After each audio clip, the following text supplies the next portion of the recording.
Hughes and Max King, the hooker Bailey Hayward, and the bench of Kurt Mann, Harry Hayes, Josh Curran and Reid Marnie. 18th man Daniel Saluka for feeder coach Cameron Seraldo.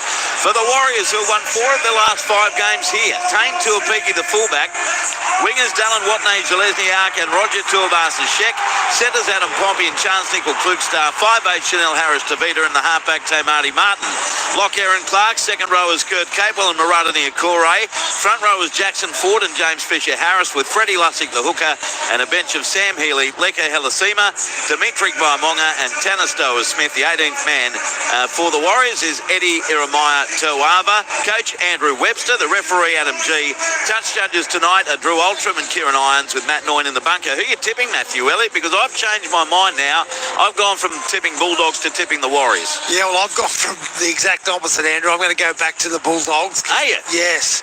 But what we're going to learn tonight is we quite often talk about kicking games. I'm going to really focus on the backfield. You know, the fullbacks and the outside backs today will have a massive impact on the result of this game. What about UMC?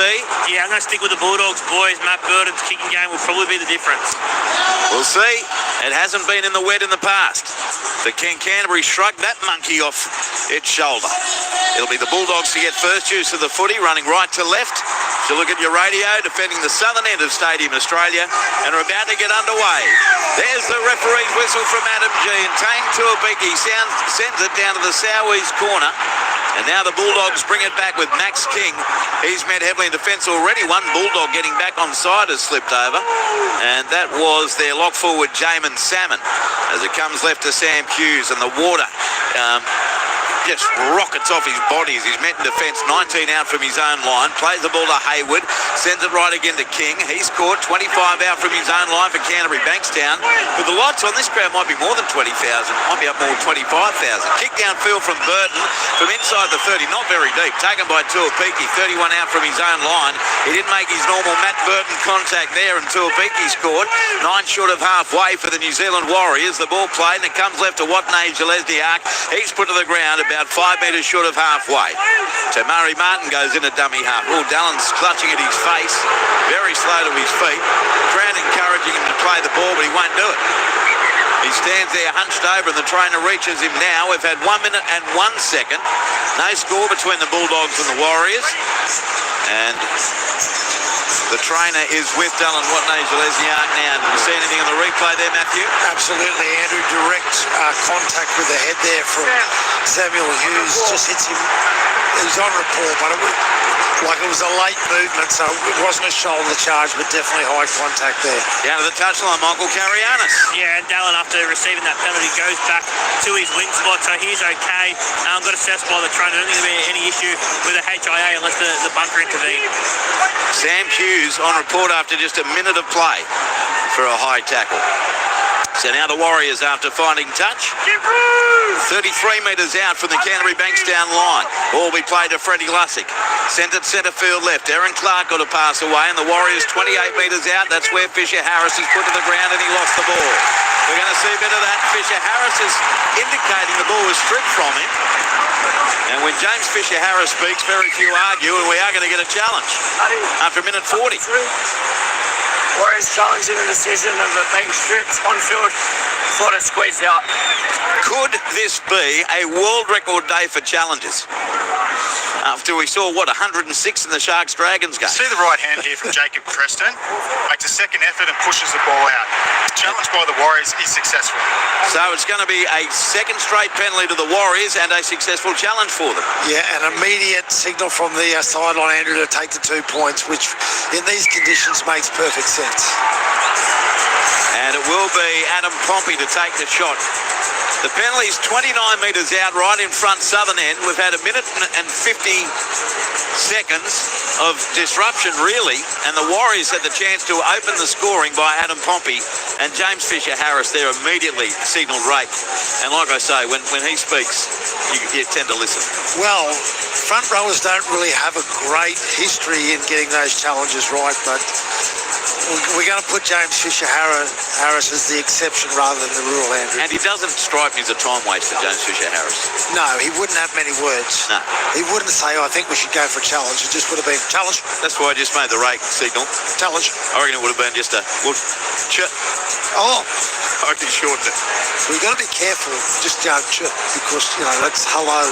Or someone could say, bless you. Sure, but I beg your pardon. Here's Adam Pompey. It's too early in the game to get weird. 2.5 gone, no score, but this is a chance for the Warriors. Adam Pompey. The crowd certainly indicating they'd rather he miss it, even though there's a good proportion, as MC mentioned, of Warriors fans here at Stadium Australia. Here comes Pompey with the right boot. He strikes it, he likes it, he kicks the goal. First points, Warriors, they lead Canterbury Bankstown. 2 points to 0 to the touchline in C. Yeah, they had to go for 2 there. These conditions obviously tough. The points will be at a premium here. So good call there from the Warriors, but a bit of ill discipline early from the Bulldogs. Don't forget your text messages are welcome right through until 10 o'clock tonight on 0467 920 222. Adam G sounds under the weather. Will he make it the 80 boys? Asked Jack from Port Macquarie. Yeah, he's been struggling with his throat all year, Adam G. Oh, my favourite text messenger is back. It's called They Call Stadium, you dope. It's a bloke who lives in his basement, his mum's house. Is that the dog man? No, the dog man's been barred, Tim from Lismore. Here's the Warriors now, up over their 20. They've got it 25 out from their own goal line. 2-0 Warriors lead. The ball's going to be played, and Lussick works it right to Aaron Clark. And he's going to be caught by the defensive Kickow and 2 others. He's shoved backwards, in fact, 32 metres out from his own line. Also in there was Preston. Lussick. Short ball goes right edge this time. Hitting the ball up for the Warriors goes Murata Jackson forward. 10 short of halfway. Played to Lussick. He sent the left to Tuapiki. Beat 1. Now taken just short of halfway after beating the tackle of King. On the last for the Warriors. Goes left to Harris to beat. A left foot kick. Booming one downfield to Carraz, who really struggled at fullback last week against the Tigers. With the catch on the 10, brings it over the 20. And he'll play 21 out from his own line. We've had 4 minutes and 30 seconds. And it's the New Zealand Warriors 2 leading Canterbury Bankstown 0. Now it's Anari Tuala, who scooted past the first defender. Now caught 29 out from his own goal line. And it's a penalty against the Warriors. Too slow on the play the ball, Freddie Lussick. So Canterbury earns its first penalty of the night. 30 out from their own line. 5 gone, 2-0 Warriors lead. Well, Andrew, I think the impact of discipline, we've already seen points surrendered through a poor error in a tackle. At that time, it's the Warriors that surrender some field position here. This is going to be critical in this game tonight, is getting that spot on. So Canterbury finds touch 10 metres in Warriors territory. Rain driving down here at Stadium Australia. Comes to the left from the restart. And Crichton got the offload away as the Bulldogs are 35 metres out from the Warriors line. To his feet, Hughes plays it. It comes left, an inside ball from Salmon to King.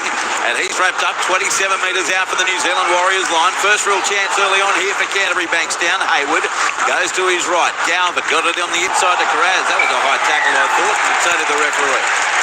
It's a penalty going to Canterbury Bankstown, and does they return serve here and kick a goal by Stephen Crichton. It's 22 metres out, just to the right of the post, and the high tackle was there from Jackson Ford. I think penalty sufficient. We've already seen 4 penalties in the opening 6 minutes. Yeah, Andrew, you're 100% right, but again, something that's going to be a consequence of the night with the wet weather, change of direction. His hand actually slipped up off the ball there, but still high contact and gives away a penalty right in front, soon to be 2-all. So, chance here for Stephen Crichton, who's been a very good kicker all year for Canterbury Bankstown after effectively replacing Matt Burton as the #1 goal kicker. Yeah, mind you, he only kicked 1 from 3 last Sunday against the West Tigers in similar conditions at Western Sydney Stadium. So he's 22, 23 metres out, just off centre. Adam Pompey's already kicked a penalty goal for the Warriors to give them this 2-0 lead. Stephen Crichton with his left boot, attempting to level the scores right here. Should be well in his capabilities.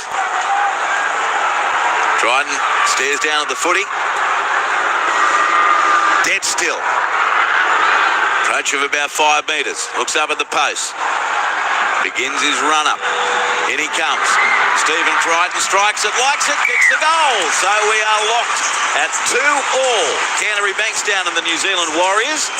And we've had, just move your head for me, Matthew, we've had 7 minutes of play down to the touchline, Michael Carianis. Yeah, not often you see a game start with 2-2 in terms of a penalty goal from the respective sides, but the rain has not let up to start this game. We had a bit of a clear passage before kick-off, but since the players have run out there, it has not stopped. In AFL, underway, Carlton 7, leading Gold Coast 6 in the first quarter. Second half, Queensland Cup, North Devils 31, leading Northern Pride 30.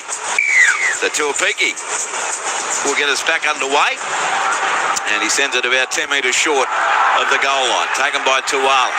He sends it open side left. Hitting it up is Max King, and the New South Wales State of Origin front rower is put to the ground 17 metres out from his own goal line. Now the Bulldogs work it left to Sam Hughes. A couple of weeks ago, he scored 2 tries for the first time in his career against the Roosters, against Manly at the SFS. Haywood sends it left through hand. Salmon away now to Burton. Takes on the defence, but he's going to be put down. Down 33 out from his own goal line by Nia Corey and Pompey.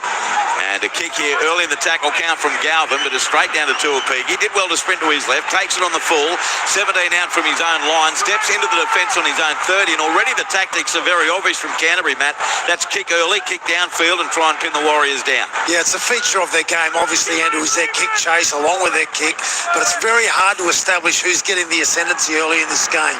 Now it's what Naja Lesniak in centre field, put on his back, 8 metres short of halfway. The Warriors jersey nearly all white. Comes to the right to Pompey. He's going to be caught just short of the halfway line for the New Zealand Warriors. 4 tackles into the set. Played to Lussick. Gee, that looked forward to Clark. The play on there to Harris Tavita.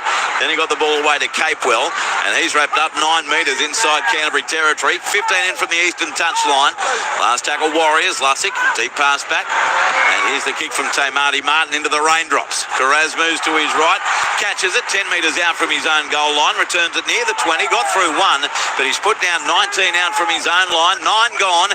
Canterbury Bankstown 2, New Zealand Warriors 2. Tuala, he hits it up centre field, taken 25 out from his own line. Plays the ball to Galvin, goes right to Crichton, but met instantly, and that's because they'd rushed offside. Penalty to the Bulldogs. Adam G is blowing the pee out of it early. 5 penalties in the opening 9.5 minutes. 2 all Bulldogs Warriors. Touchline, Michael Carianis. And there are plenty of penalties early. It's strange to see so many penalties early in the opening. We're not even 10 minutes into this game yet, but obviously ill discipline has been poor for both sides. But Adam G's on the whistle. Canterbury finds touch, Matty, on halfway. Well, Shah's nickel clock start was 3 metres offside there. The referee just didn't have any choice at all. They surrender that field position. Can the Bulldogs take advantage of it, Andrew? On the tap, they're 5 metres in Warriors territory. It's played, and an inside ball to King. He gets crunched, but still got the pass away to Haywood. Then he goes left away to Salmon. Jamin Salmon over the 40. Runs into Pompey and 2 others and put to the ground. 38 out from the Warriors line and 10 metres in from touch on the western side. Ball played to Haywood. Sends it right to Bronson Sherry. He's caught and twisted his body there on the way down. 32 out from the goal line, courtesy of Ford, who lay over him, gave him another push, and it's a set restart for the Bulldogs, who come back towards centre field, and Max King, he's going to be eventually taken after a good run, 22 away from the Warriors line. Bulldogs with it, scores locked at 2. Haywood sends it left to Burton, short ball away to Sherry, had kick out trailing him, but he takes the tackle of Pompey, 12 out from the goal line, 9 in from touch western side. Played the kick out, goes right, Burton away to Haywood, links up with Salmon and Crunch. He gets nailed, 16 out from his own line by Ford. He's having a good year, Jackson Ford. Now the ball played to Haywood. Right foot step from him into the marker, and he lost the ball in the tackle of Fisher Harris. That was poor play from Bailey Haywood. And it's a lost ball, lost opportunity. Warriors will get the scrum feed. 10 metres out from their own line, 11 minutes gone. Canterbury Bankstown 2, Warriors 2. Yeah, well, Haywood sees the opportunity at the back of the ruck, Andrew, and he did see the right opportunity, but gee, I can tell you what, James Fisher Harris there, that's a really good awareness in making that tackle to force that error. On the text line 0467 920 222. Hi guys, it's my brother-in-law Lomlin's birthday. You're able to give him a shout out for his 50th. Is that right, Lomlin? Let's go Warriors. A massive fan of Michael Carrots and Bananas. Well, we'll forgive him for that, Gary, but happy 50th, Lomlin. And Trish from the Mad Roosters fan, don't know if I'm still crying or laughing. Pinch me. Yeah, Roosters want to win 64-12 over the Dolphins. The Warriors work at left edge, and they have a 20 out from their own line. Another penalty. Too slow on the play the ball, says referee G. So he's really stamping his authority early on. 3 all the penalty count. And this one 25 out from the New Zealand Warriors line. 15 in from the Eastern touch line. And so Marty Martin, well, he nearly dummied his own teammates there. Several with trainers as he was about to kick for touch and then stopped on the run. Well, there's a complete lack of fluency in this game, Andrew. We're trying to get a measure on who's dominating the contact and field position, but there's just penalty after penalty at the moment. Warriors take the tap, and hitting it up is Charles Nickel Klugstar. He's wrapped up 4 metres in Canterbury territory by Crichton. 10 in from the Eastern touch line. Played to Lussick. Sends it right to Aaron Clark. Speaking of good seasons, he's tackled 37 out from the goal line by Hughes. Plays it still far side to Lussick. Open side right to Aaron Clark. So Marty Martin links up with Murata Niokore. Dumped to the ground. Great defence by Kickow, Burton and Hayward. 38 out from the Bulldogs line. Played to Lussick. Goes left to Clark. Runs it full pelt this time and tackled 30 metres out from the Canterbury Bankstown goal line. He plays the ball to Lussick. Goes to his left. So Marty Martin switches it back to the right to Tuapiki. Stands after beating one. He got the pass away. Tamari Martin kicks out the top for Watney Lesniak. And they're getting there first and doing a very, very good job was the youngster, the winger, Jethro Rinakama.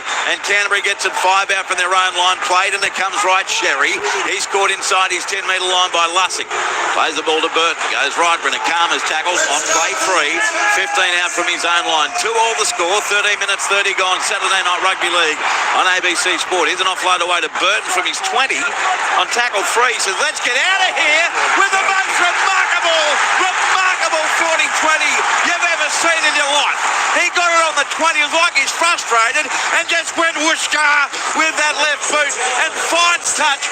11 out for the Warriors line. That is the most remarkable 40-20 I've ever seen. He kicked that 15 metres out from his own try line, Andrew. It ended up 11 metres out from the opposition try line. It's a 15-10. I've never seen that before, ever. Hayward will take the tap. 11 out. Comes to the right to Hughes. What a kick. 2 all the score, but a great chance here for Canterbury Bankstown. From the restart, they're a metre away. Bailey Hayward, dummy half. Floats it to his right, Galvin. Back on the inside to King. He scored 8 metres out from the goal line. Galvin set to the left, Burton to the right, Burton to the left. It goes left to Salmon to Burton. Puts a little stab kick coming through Bronson Sherry. So too Tuapiki. He gets there first and knocks it over the dead ball line. Gold line drop out Warriors. Even close to the line, they're kicking early, the Bulldogs. 2 all the score. Sherry gets up limping. We go downstairs to Michael Carianis. Yeah, it's such a great option in the wet because it's so hard for the Warriors to turn and chase without slipping over. So it was a good kick there from Matt Burton off the back of, it would have been a 20-40, let alone a traditional 40-20. What a boot. Have you ever said anything like that? Not like that, not from that distance. And just the way he picked it up and just like, oh, I've had enough of this. Here's the line drop out and it's out over the Eastern touch line on the full. Uncontestable. That's for sure. So it's another penalty. Goes to Canterbury Bankstown right in front, 10 metres out. And no doubt Crichton will choose to take 2 points that are on offer. The rain is driving here at Stadium Australia. And it looked like we might have a pleasant day at various times through the afternoon. But this is horrible as Sydney's wonderful weather continues. And Steve Crichton, Matthew, indicates he will take the 2. Can I just talk about Matt Burton there in that last 2 minutes we saw there? They're on play 3 inside their own 15-metre area, struggling to get out of their own territory. He kicks the ball 80 metres, Andrew. Yes. On play 3, when they're attacking the try line, he drops the ball on his foot and has the touch in these conditions where the ball's sliding across the surface and just drops it, 5-8 metres inside the in-goal area. And then the result of it is they get 2 points. Yeah. That's an incredible bit of personal skill that we just witnessed. So Stephen Crichton in front, and clearly they've changed their wet weather game plan. This is a significant change from what we saw a week ago. Crichton right in front. Well, what they do is exactly what you said before the game, Andrew. Are they going to use his kicking game? Well, the answer to that tonight is yes. To give the Bulldogs a lead after 16 and a half minutes. Left foot kicker Crichton, 1 from 1 to start the game. And this should be a gimme in front. Northern end of the ground. moves in and kicks the goal. He is 2 from 2. Canterbury Bankstown 4, New Zealand Warriors 2 here at Stadium Australia. Touchline, Michael Carianis. Yeah, the wind's picked up a little bit too, boys. There's no surprise it's in the back of the Canterbury Bulldogs, and that probably aided Matt Burton. He's already got a massive boost, so he doesn't need much wind assistance, but there's just a little bit behind his back at the moment. So the kickoff coming here from the Warriors on the text line. Neil says, "Hi Andrew, it seems it's been raining in Sydney since round 1. Is that possibly true?" Lucky Michael loves it. Yeah, that's true, Neil, and it seems that way. I'm sure it's not the case, but it seems that way. Will we have another upset? Sitting out in the Flinders Ranges in AFL country, streaming through the app to listen to the real footy. Thanks for the great call from Jane and Russ. Well, we appreciate both of you. Here's Canterbury from the kickoff, 16 out from their own line as Bailey Hayward gets up from dummy half. He sends it centre field left, and it's Hughes who scored 22 out from his own line for the Bulldogs. 4-2 Canterbury Bankstown leads. Hayward goes left. Salmon takes on the defence here. Kick out, storming through, but he takes the tackle. 31 out from his own line, and in there for the Warriors was Lussick and Jackson Ford. Calvin, short ball goes right to Hughes, and he's pushed backwards, back beyond the 30, and then got the offload away, but you could hear Adam G with his cracky voice yelling out, "Help!" And Hughes will play it on his 30 to Hayward. Sends it left to Carraz. It's a good run, Jacob Carraz. Gets to within 9 of halfway, bringing up the last for Canterbury Bankstown. Played to Hayward, goes left to Burt, kicks it downfield, right down the throat of Watney Jelesniak, who was practicing taking kicks right in that very spot. He gets straight past Kickow, and now he's put to the ground, 22 out from his own line. 18 minutes, 20 gone, and it's Canterbury Bankstown 4, New Zealand Warriors 2, as Tuapiki in centre field. He's put to the deck, and about 27 out from his own goal line by Hughes. Now they work at left edge. The New Zealand Warriors with the footy, 15 metres short of halfway. Tuabasa-Shek plays the ball to Harris DeVita, comes right to Pompey. He's wrapped up 8 metres short of halfway. A few of the backs getting involved in this set. Lussick from dummy half. Goes left, Harris DeVita, left foot kick straight into the bum of Hughes. Dived on by Canterbury Bankstown. Salmon's got it. About 10 metres inside Warriors territory. So an ill-advised kick there from Harris DeVita. Played to Crichton. Goes left to a juggling Hughes. He holds on to it though, and he's tackled 32 metres out from the Warriors line. I'll check in with Michael in the ticket. I think this rain's getting heavier. Comes to the left now for the Bulldogs. Galvin on the inside to kick out. He got straight past there, Corey, now felled 27 metres out from the goal line. He'll play it after the Fisher-Harris tackle. Played to Hayward, goes to his right, through hand, Salmon to Galvin, turns it back on the inside, and the Bulldogs are 20 metres out from the Warriors line. Ball played by Preston to Hayward, short side right to Galvin, kicks it straight into Harris DeVita, dived on by Hayward, and he gets a 6 again. Played out by Harris DeVita. So the Bulldogs right on the attack here. Ball played to Crichton, floats it left to Galvin, short ball away to Sam Hughes, runs headlong into the defence of Aaron Clark, put to the ground, and over the top comes Fisher-Harris, 10 out from the line, right in front of the northern goalpost, and Hayward sends it to the right to Galvin, short ball Preston, and Jacob Preston scored by his opposite number there, Kurt Capewell and 2 others, including Harris, DeVita and Ford. 7 out from the line, he plays it in the north-east corner to Hayward, goes right to left, Galvin to Hughes, nearly broke free, dragged down only 3 metres out in front of the sticks. He'll play to Hayward, Bulldogs up 4 points to 2. Salmon to the left, Burton turns it on the inside to Sherry, runs right across field, and he claimed 2 victims, 1 defender, and also Bailey Hayward hit the deck. 15 out, last tackle. Burton's to the left, and they go to the right. Galvin runs on the line, puts a little step kick. Tuabasa-Shek is back there, grounds it in goal. Ended up being beautifully weighted from Lockie Galvin. Line drop out Warriors. 20 minutes and 30 seconds gone. Canterbury Bankstown 4, New Zealand Warriors 2. Well, while we haven't seen a lot of rhythm in this game, Andrew, that was probably the best defensive set we've seen from the Warriors that did a really good job there defending their try line, because the Bulldogs asked some genuine questions. It's the short kicking game, I think, where you're going to see most of the opportunities tonight. Dave and the Cabs has got a fair with 10 minutes to go in Lang Park match. Did the Dolphins get back into the game? Yeah, they did. They got to within 64-12. Line drop out went long. They did score a late try, is what I mean. But yeah, terrible night for the Finns.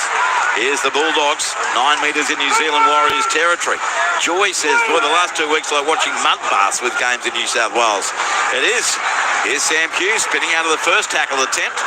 And that was of the second row near Corey. Here's the offload away. Lockie Galvin jinking up over the 30-metre line. Taken from behind by Fisher Harris. 26 out from the goal line. Canterbury Bankstown attacking with a 4-2 lead. Played to Hayward. Dummies left goes short side right to Crichton. Turns it into Carraz. Off the ground, he got a pass away. That was brave to Max King. He promotes the footy another 8 metres and he'll play it 12 metres out from the goal line. Does so now to Bailey Hayward. Comes to the left to Salmon to Galvin. Quick hands along the ground. Poor pass. Picked up though by Sherry. He goes on a stepping run and he's going to be taken by Lussick and Pompey 8 metres away. He'll play with 2 tackles to go. Hayward short side left kick out. Step through one. Slide David. Does he get it down? Billy Arming kick out. Adam G says yes. Try. Billy Arming kick out. Says Vanaka Vakalevu. The Fijians over. 22 minutes 10 gone. First try of the game to Billy Arming kick out. Literally sliding over the line. Canterbury Bankstown 8. New Zealand Warriors 2.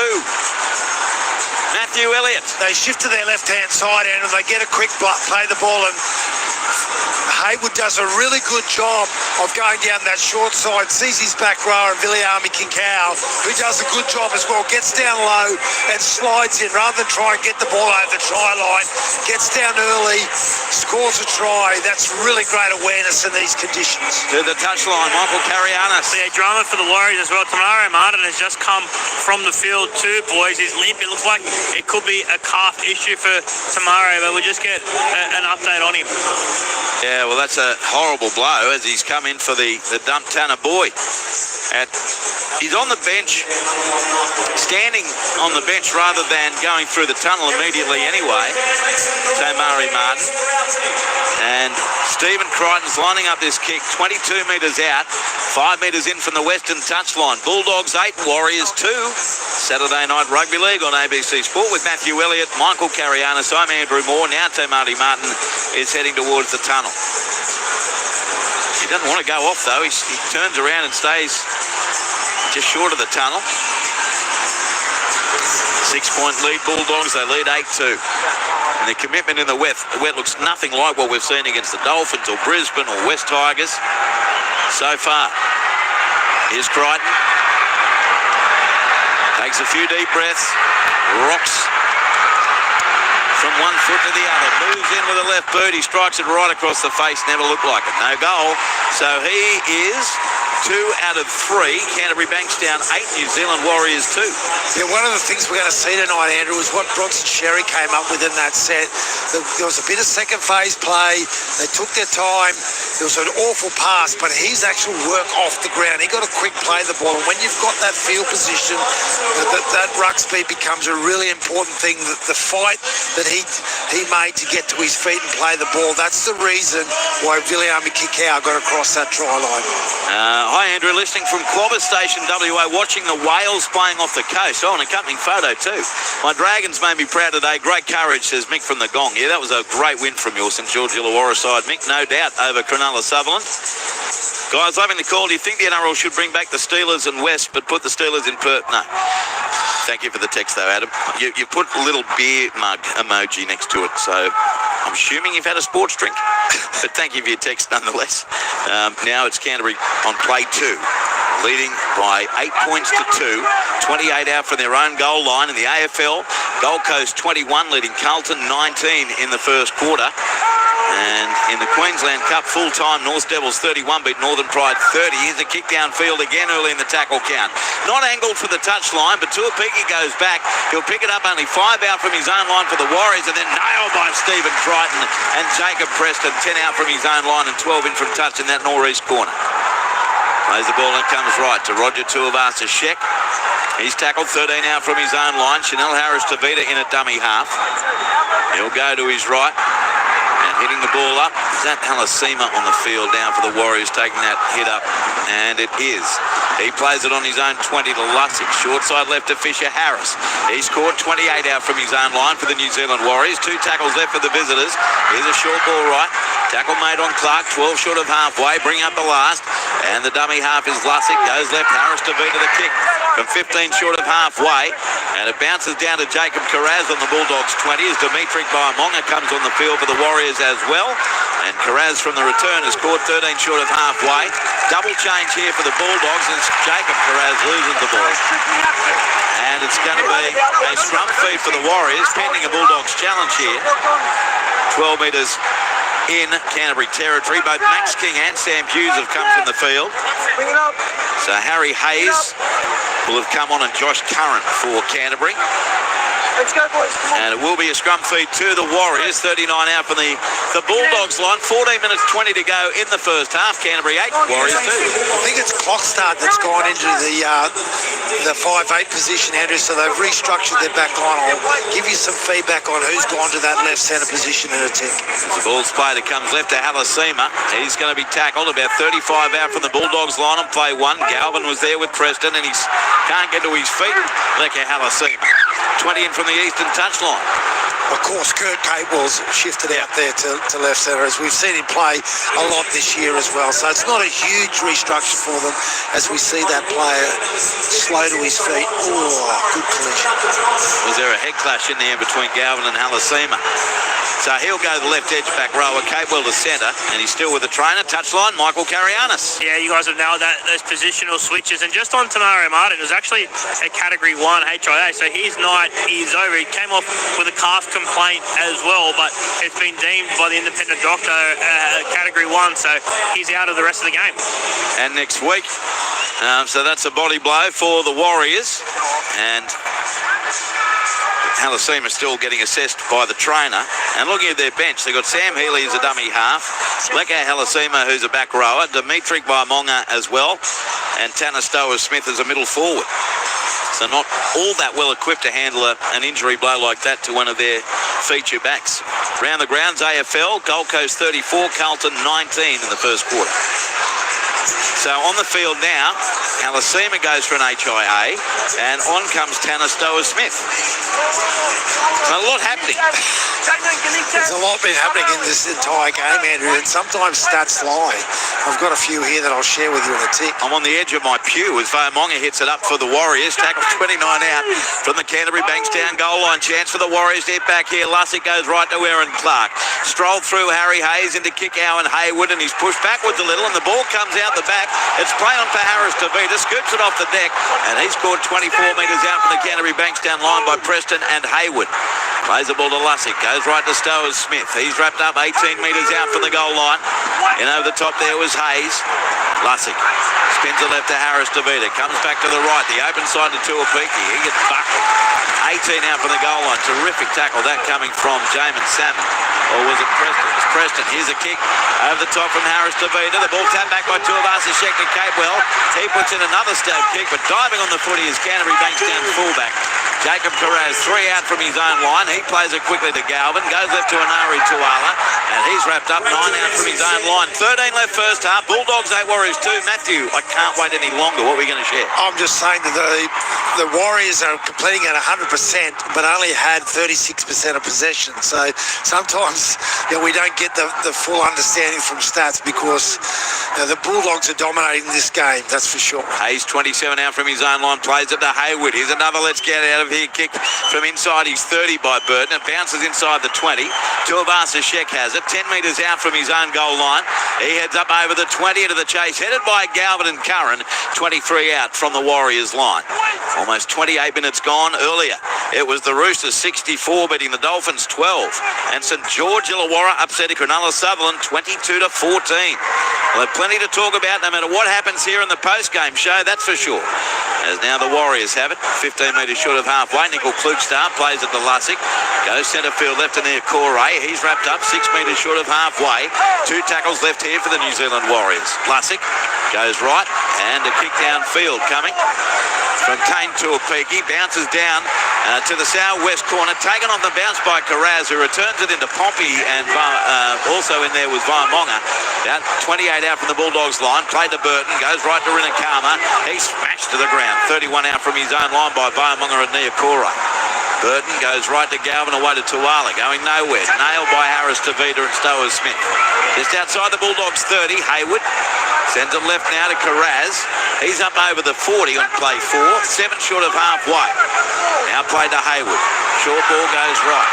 And the defence is quick. A metre short of halfway. The tackle comes on Salmon on the last. Haywood goes right to Galvin. The kick from halfway is a midfield bomb down to the eastern side. Tuivasa-Sheck. Down on both knees. He catches it. Then sends a pass off the ground back to the 10-metre line to Tain Tuapiki. And he's ragdoll back 13 out from his own goal line. 29 minutes gone. Canterbury Bankstown 8, New Zealand Warriors 2. Now the pass finds Dallin Watney-Zelezniak in centre field. He's wrapped up 20 out from his own goal line and lost the footy. Watney-Zelezniak in a crucial part of the field. Canterbury Bankstown will get the scrum feed. 20 out from the Warriors line, hoping to an extended 8-2 lead down to the touchline. Michael Carianis. Yeah, it's just great pressure here by the Bulldogs. Their kicking game has been first rate, and the defending off that kick has been really, really good. So they're just putting the Warriors under pressure, and we just see a fumble there from Dallin Watney-Zelezniak, but it's off the back of a really good and controlled kicking game from the Bulldogs. So now a real chance for the Bulldogs. So just my imagination was with Matt Burton hobbling a bit in back play. They win the scrum. Haywood goes right to Stephen Crichton. He puts on a step and he's tackled 18 metres out from the line. It is a bit of a limpy run, yes, Andrew. And now Stephen Crichton staying down for Canterbury Bankstown. And he's sitting up. It looks in some discomfort over there on that far side of the field. A real stop-start affair here, as I suppose you're going to get in the rain like this. 10 minutes left in the half. Well, we've got a bit of a clip around the chin there from Vaamonga on the way down. Nothing overly dramatic. He's holding the back of his head, but yeah, I can't see anything of consequence in that. And my eyes aren't that bad, so I think he's just trying to get a penalty here, to be honest. And they're looking. Oh no, he's getting to his feet now, Crichton. He actually, MC, does look in some discomfort out there. Yeah, they're taking a look at his right ankle at the moment. Obviously, he got a little whack across the head. It was a tiny whack, so not reportable. That's why it's not a penalty. But yeah, just his right foot ankle is just getting looked at. Right, mate, now it's Canterbury on the attack. 16 out from the line through Harry Hayes. Kurt Mann on for Jamin Salmon, just an interchange. Haywood sends it right to Crichton. Turns it on the inside to nobody. And as Carraz get there first down, the ball gets pumped back to Haywood and he's dumped to the ground and it was touched by the Warriors. So 6 more tackles fortuitously for the Bulldogs, who lead 8-2 with 9 minutes 30 left in the half. Galvin dummy half to Mann, right to left. Back on the inside to Curran, bounced away from one. That was Clark, who comes back at him with 2 others to make the tackle. 22 out from the goal line. Dummy half Haywood goes left away to Mann. Short ball away to Kickow, but the defence was right up on Kickow when he received the pass. And he's nailed by Nickel Klukstar and one other coming across. Watney-Zelezniak. 12 out from the goal line, western side. Played to Burton, long ball right. Haywood to Galvin, then away to Mann, steps straight into the defence. He's nailed 18 metres out. Terrific head-on shot by Jackson Ford. Now Haywood goes short side right to Galvin. Runs on the line, offloads Crichton. Tip on Sherry to Tuala, but Capel comes across and literally knocks him to the ground. 7 out from the line. 2 in from touch, far side. Played to Crichton for Canterbury. 2 tackles left. Goes left to Galvin, away to Haywood. Then out the back, he links up with Mann. Away to Burton. Burton out the back to Sherry. Sherry got the pass away to Rinicano. He dives from about 3 metres out. Through a big puddle to score. Try to Canterbury winger, Jethro Rinicama. He gets his third in just his 4th NRL game. And with 8 minutes 20 left on the clock in the first half, it's now Canterbury Bankstown 12, New Zealand Warriors 2. And the weight of possession in the end crushes the Warriors, Matthew Elliott. Yeah, Andrew, they do a big shift to their left-hand side, and it goes through Kurt Mann, and he digs into the line. This time, instead of playing out the front, which is what they've been doing, he plays out the back, and he finds Matt Burton, who really squares the defence up. He comes up with a key pass there to straighten the line up. And again, Bronson Sherry, just timing on his pass was absolutely perfect. And watching Rinicama dive there, it was like he was diving through a toddler's pool. You know, those blow-up rubber pools? That's what it looked like. It was so wet down there. And Michael Carianis is unbothered under the brolly. Touchline to you, MC. Little splash pool down that end, but it has not let up. Like we've seen some wet games over the course of the past couple of weeks on the sideline, but there's been some respite. There's been none at all, and it's been heavy for the opening, 33 minutes just on Stephen Crichton. He's lining up this conversion attempt.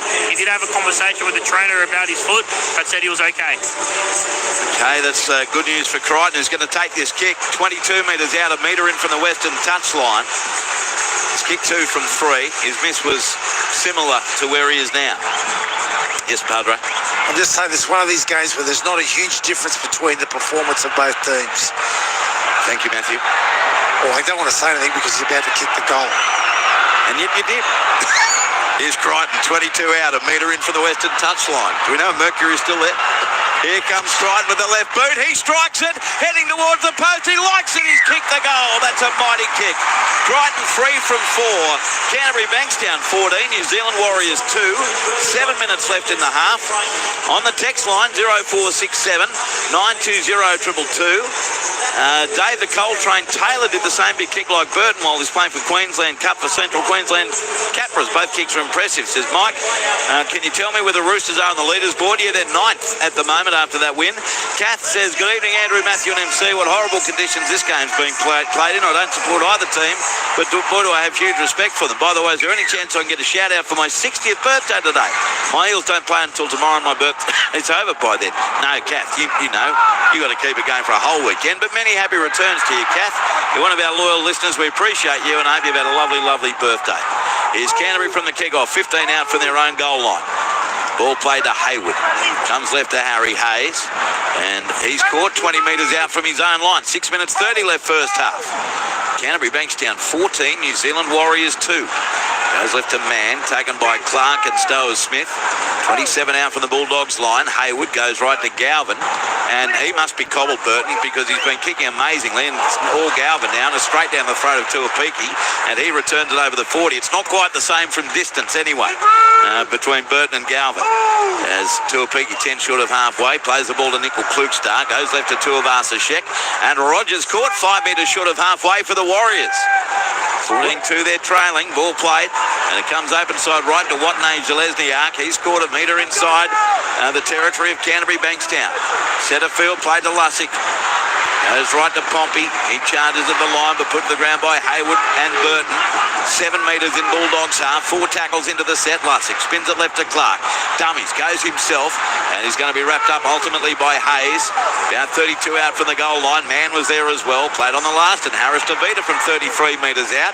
Sent it into the rain. Drops to the south east corner. Jacob Carraz a juggle, but he's come down with it well. 10 out from his own line. 8 in from touch eastern side. 5 minutes 20 left in the half. Bulldogs 14, Warriors 2, Matthew. We talked about Jacob Carraz's play at fullback in recent weeks and not being up to scratch. Well, he's obviously gone away and done the work because his positional play tonight, both in attack and defence, has been spot on. And you're comparing him in that position to Connor Tracy, who's been so mighty for the Bulldogs last couple of years. He's Crichton 15 out from his own line. Hayward sends it right to the aforementioned Carraz, and he's caught 25 out from his own line. Canterbury Bankstown up 14-2. 2 tackles left this set. Hayward goes left to Mann, plays out the back to Burton to kick out, and he's going to be caught. No, he offloads back to Burton in the tackle, still inside the 30, and then Burton dummies, all at half wrap power, ran behind his own bloke, but they get a penalty, Canterbury Bankstown. Player is knocked off the ball. So a penalty goes to the Bulldogs. The penalty count is 5-3 to Canterbury Bankstown, 31 out from the Bulldogs line. 4 minutes 30 to go in the half, 14-2 Bulldogs. Okay, Muddy. We're coming into 4. On-field ruling is just a tackle without the ball against the Warriors. They're challenging. Okay, the challenge is there from the Warriors. They've already had 1 successful challenge. Well, they're doing the challenge because I think Matt Burton actually ran around behind his own player. That's what I thought was. That's why he surrendered. Kurt Capewell makes a defensive decision to tackle Kurt Mann, who doesn't have the ball. The challenge by the Warriors is unsuccessful. Wow. Well, their challenge has gone rather meekly in the end. And he gets tackled anyway. You can't just take him out. So penalty to Canterbury, 30 metres out from their own goal line. Around the grounds AFL second quarter. Gold Coast 34 leading Carlton 19. Fremantle kicked the first goal in Adelaide. The lead Port Power 6-1. As the touch finder is 6 short of halfway for the Bulldogs. Tapped by Sherry. Goes right, Crichton away to Curran. And Curran's going to be stopped right on the halfway paint. At 20 in from the western touch line by Clark and Lussick. Played to Hayward. Goes right to Mann. Then away to Harry Hayes. And he's wrapped up 5 metres in Warriors territory. Jackson Ford featured in the tackle with Barmonga. Now Hayward goes back centre field left to Galvin. Dummies goes himself. But he's caught by Clark and Lussick. 35 out from the New Zealand Warriors line. Hayward dummy half. Sends the ball left away to Crichton. Burton. Burton beats the tackle attempt of Lussick. Now caught 22 metres out from the line. He plays the ball to Hayward. Bulldogs on the attack. Comes right to man away to Galvin. Puts in a kick it behind Roger Tuivasa-Sheck. The chase is on. Tuivasa-Sheck slaps it over the touch-in goal line. And there's going to be another goal line dropout for the Warriors, who trail 14-2. 3 minutes 30 left in the half. We go down to the touchline. Michael Carianis. Yeah, another great kick there from Lockie Galvin. Pinpoint accuracy, and Roger Tuivasa-Sheck took an ugly bounce that ball, and he was just able to get a fingertip to it. Otherwise, I think it was Jacob Curious was steaming down. You know what he could have done instead? Just grounded the ball. Oh, stop it. Here's Tuapiki with the line dropout. He goes a mid-length one to Crichton, 34 out from the Warriors line. He turns it back to Hayes, and he's wrapped up 26 out from the New Zealand Warriors line. So a vital 3 minutes in this game right here, right now. Hayward, he goes left to Man. Jinxon takes on the defensive line of Vaimonga and Lussick. Caught 14 out from the line right in front of the northern post. Now Hayward comes left to Curran. Left and right foot step. Beat the first man. Now caught only 3 metres away, having beaten Lussick. He'll play the ball to Hayward. He dummies right, goes short side left to kick out. Looking for a second try tonight. And he nearly gets there. I'll tell you what, he's 15th away on his back. And he'll play it millimetres out from the goal line. Very slowly as players get off him. Vaimonga is the last one to get disentangled. 2 tackles left for Canterbury. Hold the line, says referee G. Played to Hayward, spins it right to Man. He just slips and falls. Nearly drowns. Got the ball back to his right to Galvin. Turns it on the inside to Crichton. Crichton gets away from one. And no willing participants with him, so he in the end accelerates, and he's held up 12 out right in front of the post. Bring up the last tackle for the Bulldogs with this 14-2 lead, and they give away a set restart to the Bulldogs. Their second of the night, and it's kick out through one, dragged down 2 metres out with 1:40 to go in the half. And a set restart again against the Warriors. This could be massive before halftime. Played to Hayward, the whole blind side right for the Warriors. We're offside. Come to the right to Galvin. Links up with Crichton. Crichton, a cut-out pass, beautiful. Away to Anari Tuala. And he swan dives over in the corner. Try to the Bulldogs with 1:19 left in the half. They spread it to the right. Beautiful pass to Anari Tuala. And Canterbury Bankstown. They've been mugs in the wet, but tonight they're champions. Bulldogs 18, Warriors 2 with a kick to come. Yeah, and the subtlety of their short kicking game gets these repeat sets along with some ill discipline from the Warriors. But what about Stephen Crichton's pass there across the face of Carraz? You don't often see that from a centre, Andrew. He should be playing in the halves. Well, Michael Carianis, he's coming off a very rare poor game last Sunday, Crichton. Not so tonight, he's having a blinder. Yeah, that was an outstanding pass, and it's interesting, he's probably doing it, we see Jacob Kiraz on the outside playing right centre, and Stephen Crichton looked like he just slotted into that fullback role in that set. Outstanding ball, outstanding vision, and Anara Tuala, like his winger counterpart did a couple of minutes ago, just slid over.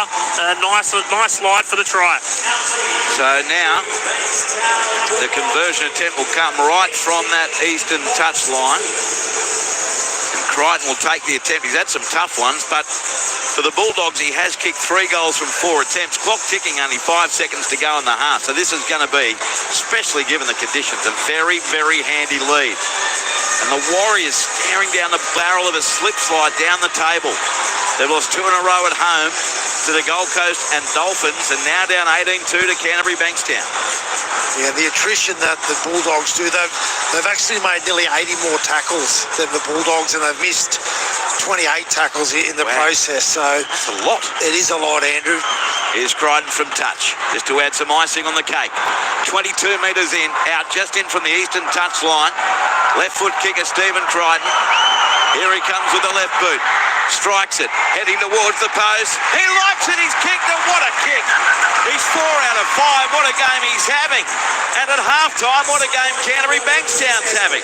Bulldogs 20, New Zealand Warriors 2, as the Warriors jog from the field at halftime, and Canterbury have a bit of a team huddle as they wait for their skipper. Now for the Bulldogs, who in the first half have had 67% of the ball. Now the Warriors are always a team with good completions, and that's That's true again tonight, 11 of 12. But Canterbury is at 23 sets. This is like Penrith last night against Newcastle. They've completed 21 of their 23, 67% of the ball, and that transfers into a 20 points to 2 lead. Try to Viliami Kikau in the 23rd minute, to Jethro Rinakama in the 32nd minute, and Anari Tuala in the 39th minute.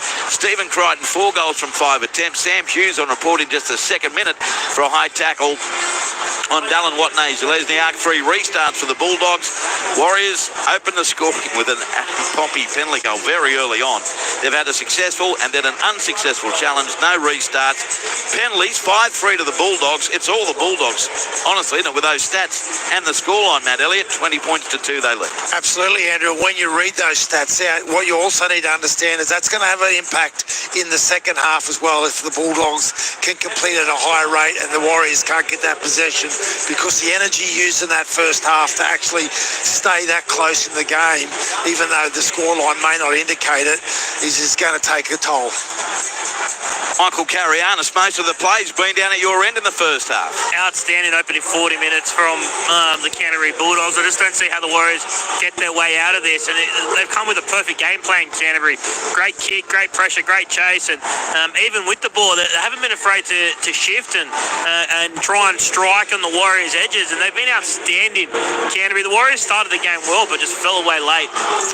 On the text line, how well has Lockie Galvin fitted into the Bulldogs from Lynette in Narrabeen? Yeah, very well.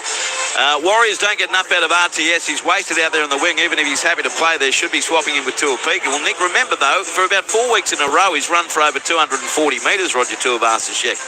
I know you all love Cleary and Teddy, but by gum, that young Walker chap is pretty damn good from Clancy.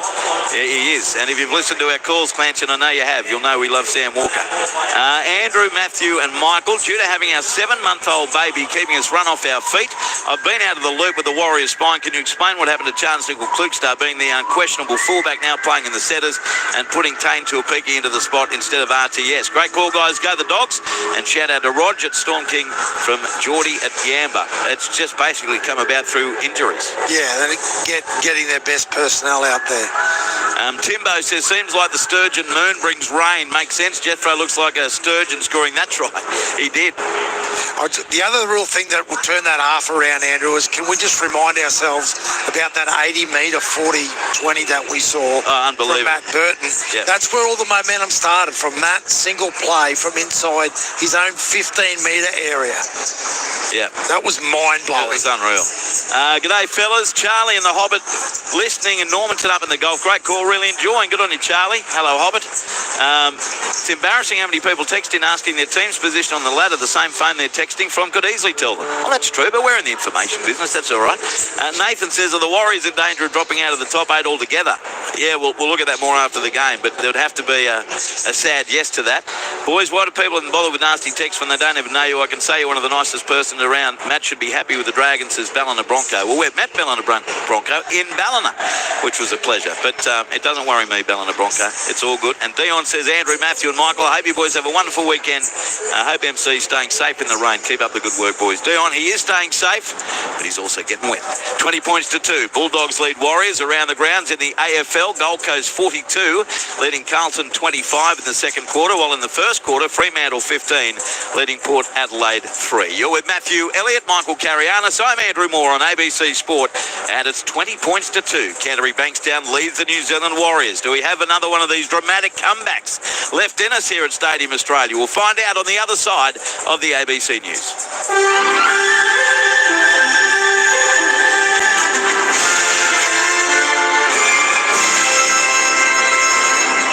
ABC News with David Rowlands.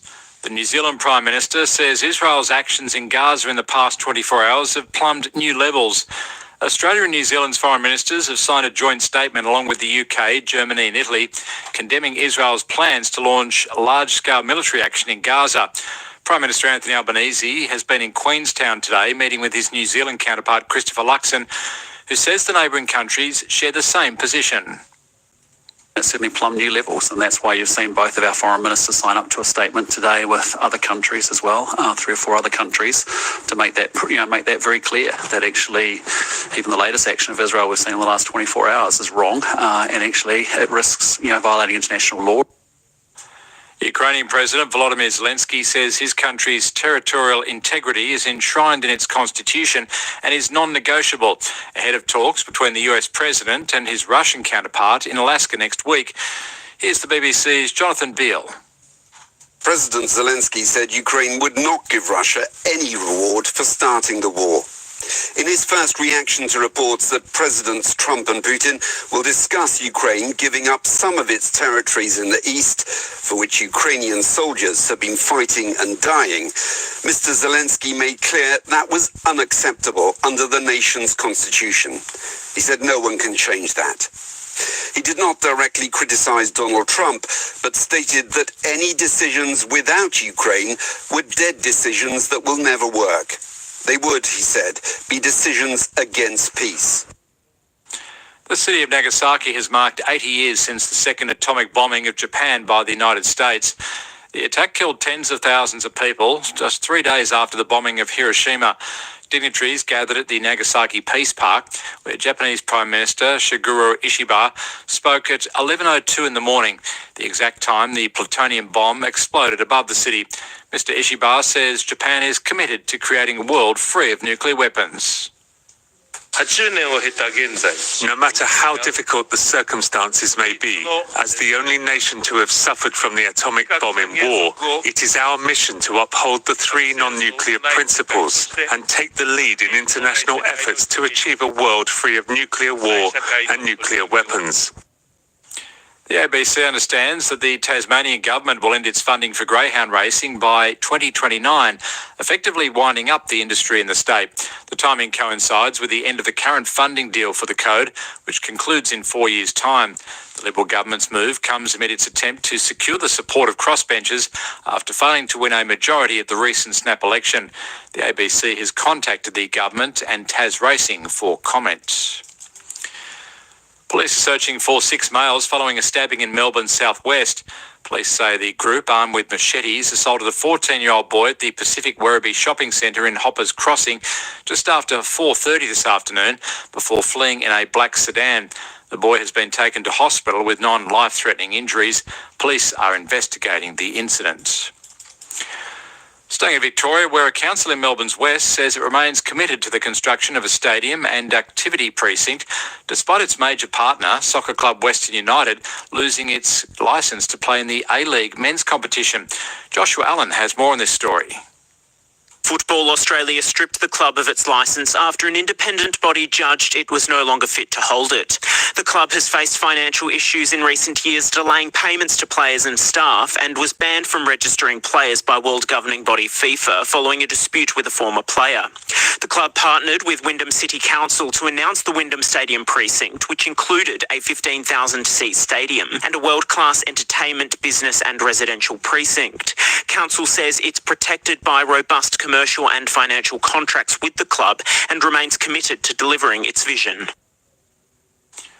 Turning to sport, and Sydney has fought off a flurry of final quarter goals by Brisbane to hold on and win by just 2 points in their AFL match at the Gabba. It finished 13-14-92 to 13-12-90. Sydney's Isaac Heaney kicked 5 goals in the upset victory. Earlier, St Kilda beat Richmond by 4 points in the MCG. In the National Rugby League, the Sydney Roosters have thrashed the Redcliffe Dolphins by 64 points to 12 at Lang Park this afternoon. While in the earlier match, St George Illawarra toppled Cronulla 22-14. You meet the most interesting people on Sunday morning. I tell you what, I'd kill for some clean air and a good coffee over here. And there's no generic latte over here. Come home straight away, please. Join the rest of Australia right here on Sunday morning. Australia All Over on ABC Radio. The summer of cricket has arrived early. Lobs it straight down the ground for 6. He's on the pull shot. Boy, did he get that! White ball cricket takes centre stage in the top end as Australia take on South Africa. Down for leg for 4. Finger goes on. It all starts on Sunday on the ABC Down Listener. the pitch, there we go. Bang! Every ball live. Just click on the cricket button.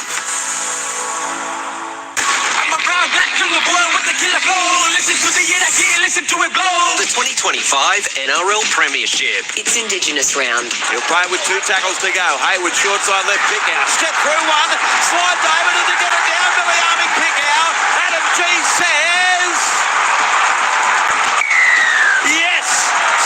the line. 2 in from touch, far side.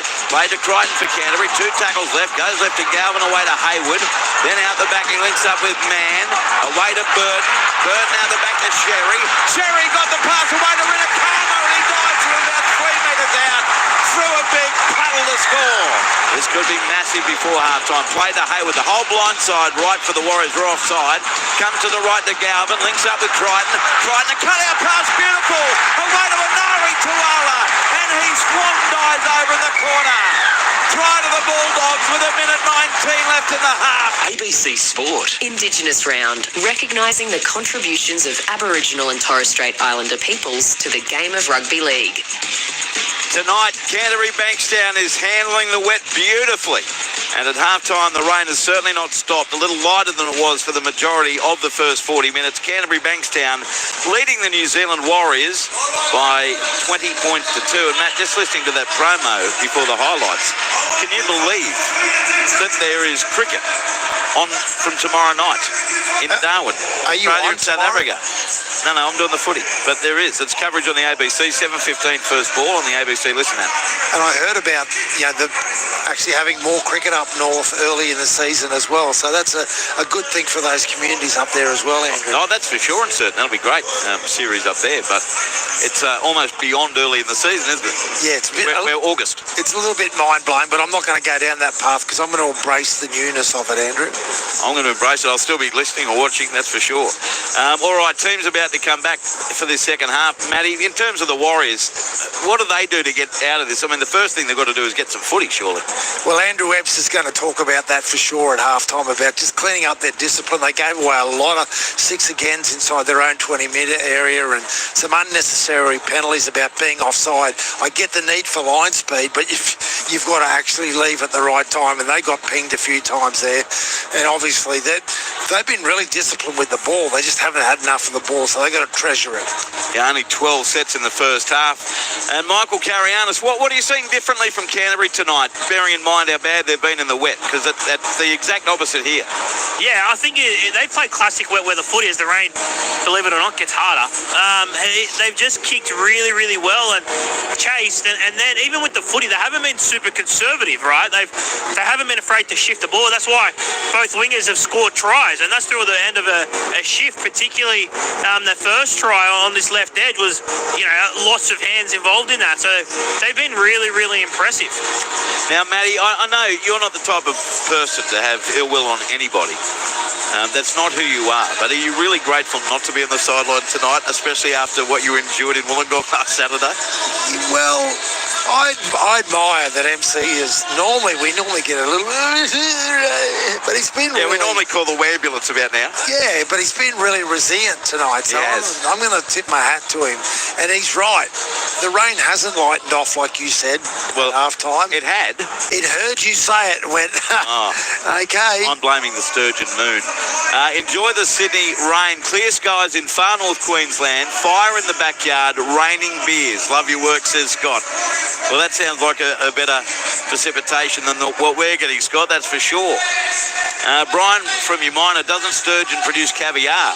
Look, I'm not someone who's had much caviar in my life, but that rings true in my head somewhere. I'm just going to agree with you on that, Andrew. Barnaby from Toowoomba, driving home from Brisbane after watching the Roosters absolutely smash the Dolphins. Love the call. Boys, loving Nicole. Give us a shout out. Oh, hang on. What is that? I don't know what you're doing, but hello Nicole, hello Barnaby. Here's Canterbury coming out for the second half. Warriors down the southern end. Oh, maybe it's just a typo. Bulldogs 20, Warriors 2. Keep the text coming. 0467 920 222. Dave says, with recent wins over Canterbury and the Roosters, how good is the Tigers form line? Yeah, that's a great call, Dave. Here's the restart. We talked about the importance of these games at the beginning of the day, Andrew, and we've seen one huge margin in a game that we thought that was going to be very close in Brisbane. And again, the Bulldogs here tonight, they've brought a really, really strong mentality. Can the Warriors fight back in this second half? That's a massive question. Dragons outside the finals picture. Beat Cronulla today. And the Roosters, 9th beat 8th, then they crushed them. Roosters beat the Dolphins 64-12. Kick-off now, taken by Roger Tuivasa-Sheck for the Warriors, and he's going to be tackled. 16 out from his own goal line. He plays the ball southern end to Lussick, goes right to Stowers-Smith. He got through man, but put to the ground by Curran, and Hayward, 28 out from the Warriors line. Lussick to the right via Monga. He runs into Hayes, kick out, and Hayward stands in the tackle. 33 out from his own goal line and lost the ball, but it was a hand in there from Canterbury. And Harry Hayes gives away the penalty. So an insipid start to the second half for the Bulldogs, and a penalty goes to the Warriors. 34 out from their own goal line after just 40 seconds of this second half. Now the touch finder from Chanel Harris-Tavita on that eastern side flags up right on halfway. So let's see the Warriors now with some ball can do something with it early in this second half. Tap's going to be taken. And running straight at the defensive line there was Pompey. He's going to be tackled 9 metres in Canterbury Bankstown territory. Played the ball to Lussick. Goes open side left, forward on the charge. Caught 33 metres out from the Bulldogs line. He plays the ball to Lussick. Climbed over a Canterbury defender to get there. And now he's bullied to the deck by Curran. 27 out from the line in centre field. To his feet, plays the ball. Forward, spins it left by Monga. Away to Harris-Tavita. Links up with Tuapiki. Left foot step into the defence of Preston, Galvin and Hayward. And on the deck, 18 out from the Canterbury Bankstown goal line. He'll play it now. 20 in for the Western touchline. It's the second last tackle here. Harris-Tavita goes right to Stowers-Smith. And he's claimed by Mann and Curran and Hayes. 11 metres out. Last play, Warriors. Lussick comes to the left to Harris-Tavita. Puts in a kick. It's charged down by Hayward. Goes over to 30. Hayward will pick it up. Had time. They've got a stupid pass away to Harry Hayes. And it's lost and picked up by the Warriors. What on earth was Bailey Hayward thinking? Gives the ball straight back to the Warriors. 41 out for the goal line. They send it right to Poppy. He's caught Matthew, 38 out. Now Canterbury compounds their silly mistake by giving away a penalty for a high tackle. Penalties now 5 apiece. 38 out right in front. Well, Bailey Hayward comes up with a great defensive play on last play with that charge down, picks the ball up, shows some poise. He had at least another 15 metres. He could have just got up the field and been on play one, and he decides to pass the ball back to one of his support players that's 10 metres behind him, surrenders possession. They get penalised next play. So the Warriors from the tap. Again, they've had all the ball in the opening 2.5 minutes of the second half after having none in the first. Forward 22 out, plays it to Lussick, goes left by Monga, short ball to Stowers-Smith. He's caught 17 out from the Canterbury Bankstown line by Hayward. Plays the ball. Lussick goes to his right. Through hands, Nickel Kluk started to a peaky. He sent it back on the inside, and Pompey's caught only 5 metres out from the line. Chance here, Warriors. They're down 20 points to 2. Lussick goes left by Monga. Pass away to Stowers-Smith. Great hands, but he's tackled 4 metres away with 2 tackles to go. Lussick goes left, out the back to Harris-Tavita, puts a kick on the boot. Halasima, who's recovered from an HIA, was coming through, but Galvin dives on it for Canterbury Bankstown. 5 out from his own line, 3 gone second half, and it remains Canterbury 20. New Zealand Warriors 2, touchline, Michael Carianis. Yeah, 2 poor kicks to open this half from Chanel Harris-Tavita. They got an accidental result off the first one, but again, another poor kick compared to what the Bulldogs were able to dish up in that first half with their kicking in game. That's a really poor start from the Warriors half. Much wind in the second half, Michael? No, but plenty of rain. Yeah, okay, plenty of rain. Hang in there, buddy. And repeating that to Marty Martin in the 23rd minute left the field with a Category 1 HIA. Galvin from his own 30 kicks it straight down the throat of Tuivasa-Sheck. Clearly Burton is injured because he was kicking so magnificently in the first half, and now he's taking none of the long kicks. And the quality change is remarkable. 9 short of halfway. Roger plays it, comes right to Watney Lesniak, who's nailed by Josh Curran. 6 metres short of halfway. Warriors with it, down 20 points to 2, 4 gone second half. Don't take the marker out. Hey, Darren. No. Dylan. It's Watney Lesniak pushing and shoving Man and Curran. Now let me just ask you this, Matthew. The referee told the player you can't push the marker out. If he did push the marker out, why is that not a penalty? Well, it's a penalty, Andrew, and it's probably a way to expedite this situation. And I'm all about, referees managing games, but the way he described it is a penalty. Yeah, well, actually, I was just watching the replay there, and Curran backhands Watney Lesniak right in the head there. So So one cancelled out the other. Yeah, I can sort of understand why he walked back into that situation. Dower Smith, a metre in Bulldogs territory, plays it. Harris to Vita, short ball left edge. Warriors now 8 metres in Canterbury Bankstown territory. Played by Ford to Lussick, goes to his right to Stower Smith, juggled it, held onto it, makes great post contact metres. Finally on the deck, 27 metres out from the Bulldogs goal line. Lussick sends the ball right. Harris to Vita, a left foot kick, looking for Tuivasa-Sheck. Up they go. It's Tuivasa-Sheck and Carraz. He came down the Carraz, lost it behind him, dived on by Kickow. Him and just sliding. Play the ball, Warriors. Okay, it's a lost ball by Canterbury, and it's going to be a Warriors ball 10 metres out from the Canterbury Bankstown line. Carraz looked like he'd taken that magnificently, but did drop the ball forward on the way down. So the Warriors, another chance. They've had all the position in the second half. 5 gone. Canterbury 20, New Zealand Warriors 2. Xiaomi Kikau, as he dives on the balls and went back there into it, he slid into touch, and that's what gives away the possession there. Here's Ford from the restart, play the ball. He scored 6 out from the line. Man was in there with Hayes, and now really ugly in the play the ball, and he's told us play it again. Ford gives Hayes a shove. Nothing quite as chaotic as what we saw in the opening 10 or 15 minutes at Lang Park earlier. Ball played to Lussick, goes right to Stower Smith. Taken by Curran, Hayward and Mann. 3 metres out from the Bulldogs line. Can the Warriors get on the board here and start bridging the gap? Lussick spins it away left to Harris to beat her, away to Tuapiki. Takes on the line himself. He had Halasima and Tuivasa-Sheck to his left, but he takes the tackle. 5 out from the goal line. Plays the ball to Lussick. Floats it away to his right to Harris to beat her. Down to by Monga. Ball jolts out of his hands. Dived on by Nicholas Klugstad, but they've lost ground. Now 24 out from the line on play 4. Dummy half, Freddie Lussick. Goes to his right to Varmonga. And he ran straight through. Hayes, great run. Taken now by Hayward, kick out. Burton, 11 out. 20 in from touch. Norree's corner. Played to Lussick on the last. Comes left to Harris to Vita. Crossfield kick from 15 out. It's well placed. Stephen Crichton, the leap of the catch. And another 6, 7, 8, 9 metres to boot. He finally has tackled 15 out from his own goal line. 6 gone second half. Canterbury Bankstown 20, New Zealand Warriors 2. Yeah, well, Michael Cariana shared it with us before, Andrew, about the subtlety and the difference of the kicking game, and that's making a huge difference, albeit that Stephen Crichton's catch under pressure there was just stunning. Here's Jethro Rinakama in off the wing in centre field. Tackled 28 out from his own goal line by Stower Smith. Played to Hayward, goes left to kick out. And Billy Army in a 3-man tackle, hits the deck, 33 out from his own line. Nikore was in there with Varmonga and Lussick.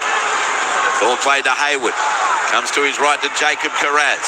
Up the middle. He's chalk and cheese from last week, Carraz at fullback. Here he scored 3 short of halfway. Last tackle now. Comes right to Gen Galvin with a long-distance kick. Straight down the throat of Tuivasa-Sheck. Oh, he dropped it! Beautifully placed by Galvin. Right in the bread basket, right out again. Roger Tuivasa-Sheck makes a rare error. Unforced. Canterbury Bankstown scrum feed. 15 out from the Warriors line.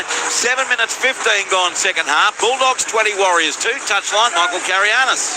Yeah, that's a simple drop there from Roger Tuivasa-Sheck. Obviously, the conditions aren't great, but he usually swallows them. And let's see what the Warriors, how they defend. They didn't look like scoring at all in the opening 7.5 minutes where they had all the ball, all the territory. Now they've got to try and stop the Bulldogs from scoring, because it'll be game over if they score here. Yeah, that'd be devastating. Canterbury wins the scrum. Burton sends it on the inside to Bronson Sherry. And Sherry, oh, he's through one tackle. Gee, strong. He scored 10 metres out from the Warriors goal line. Nickel Klugstad was there in defence. Played to Hayward. Spins it away right. Through hands across from Galvin to Hayes. He's stopped there by Varmonga. And also Jackson Ford. 10 metres out for the Warriors line. And they give away a set restart. Ford too slow on the play the ball. Burton turns it into Billy Army kick out. And he's wrapped up 10 metres out from the goal line.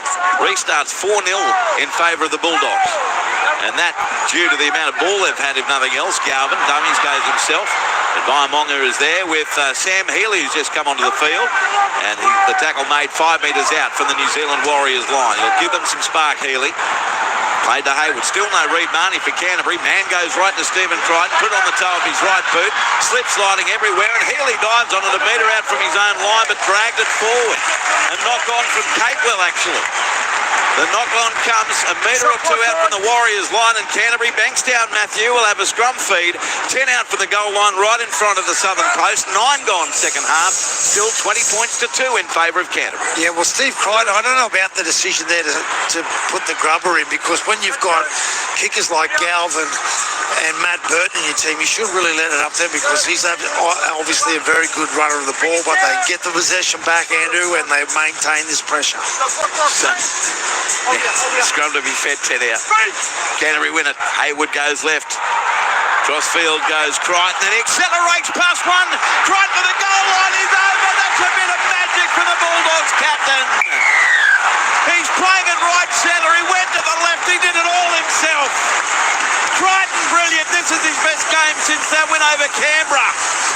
Canterbury Bankstown 24, New Zealand Warriors 2. 9 minutes 40 gone second half. Hasn't he taken control?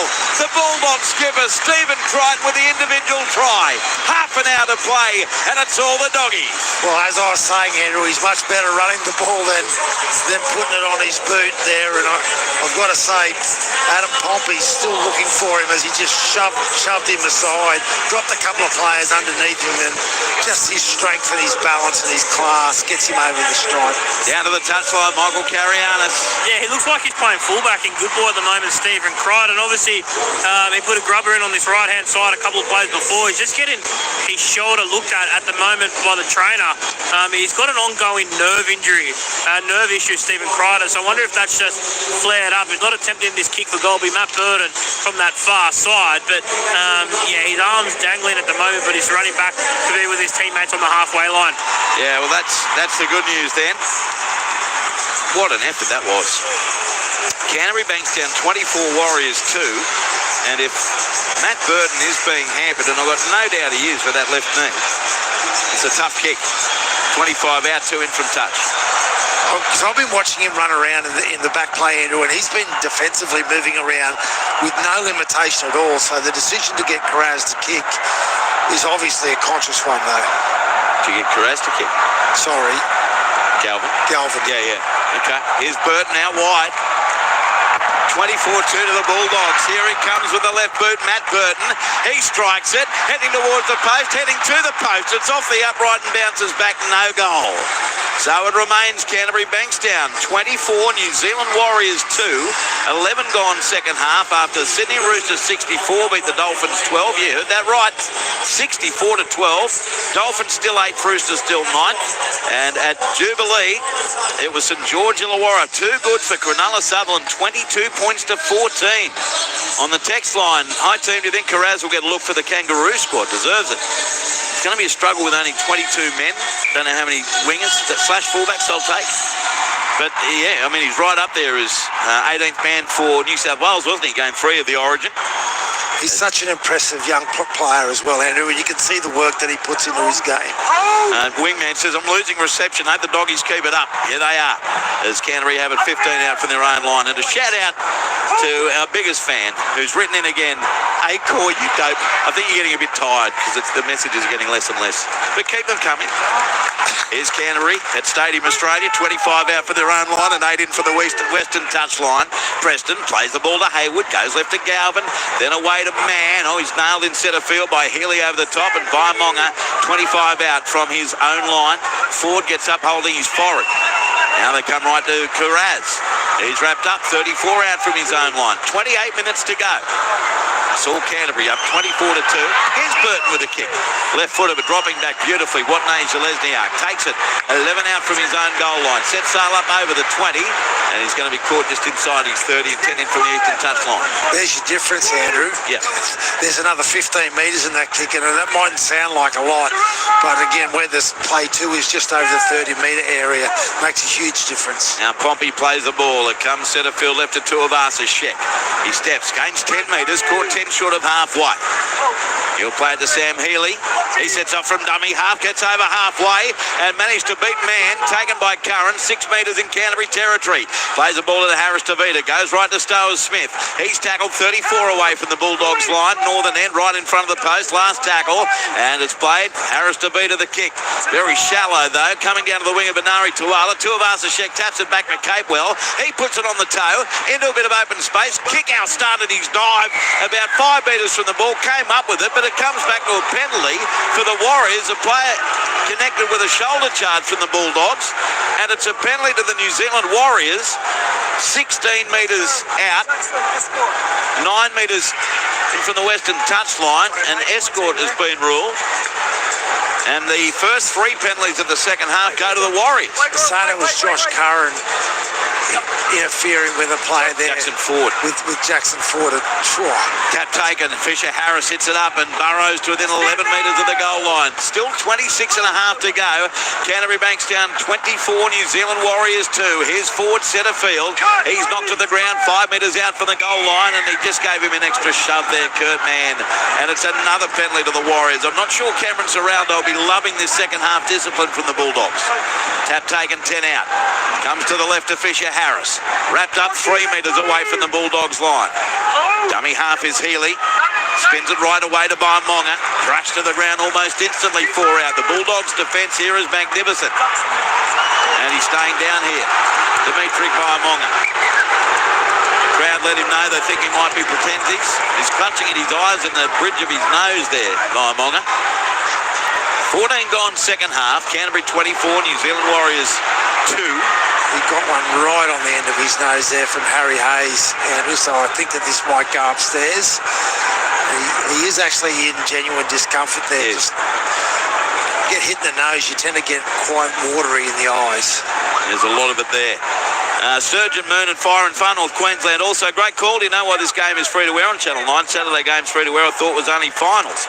Yeah, they're similar to us on ABC with Thursday nights. I think it's the last 5 rounds they do it a Saturday night game.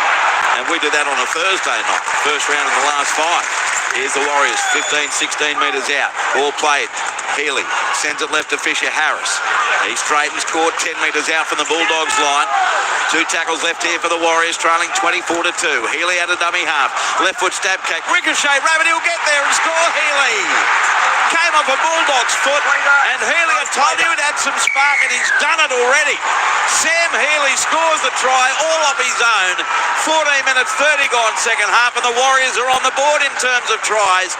Canterbury Bankstown 24, New Zealand Warriors 6. Brilliant effort from Sam Healy. Yeah, Andrew, he identified a little bit of space around that ruck area with Kurt Mann on the deck. He gets a bit of a ricochet off a trap and scrap play from one of the Bulldogs players, but he sockers it through again and gets there. As you said, he has lit them up in that area really well.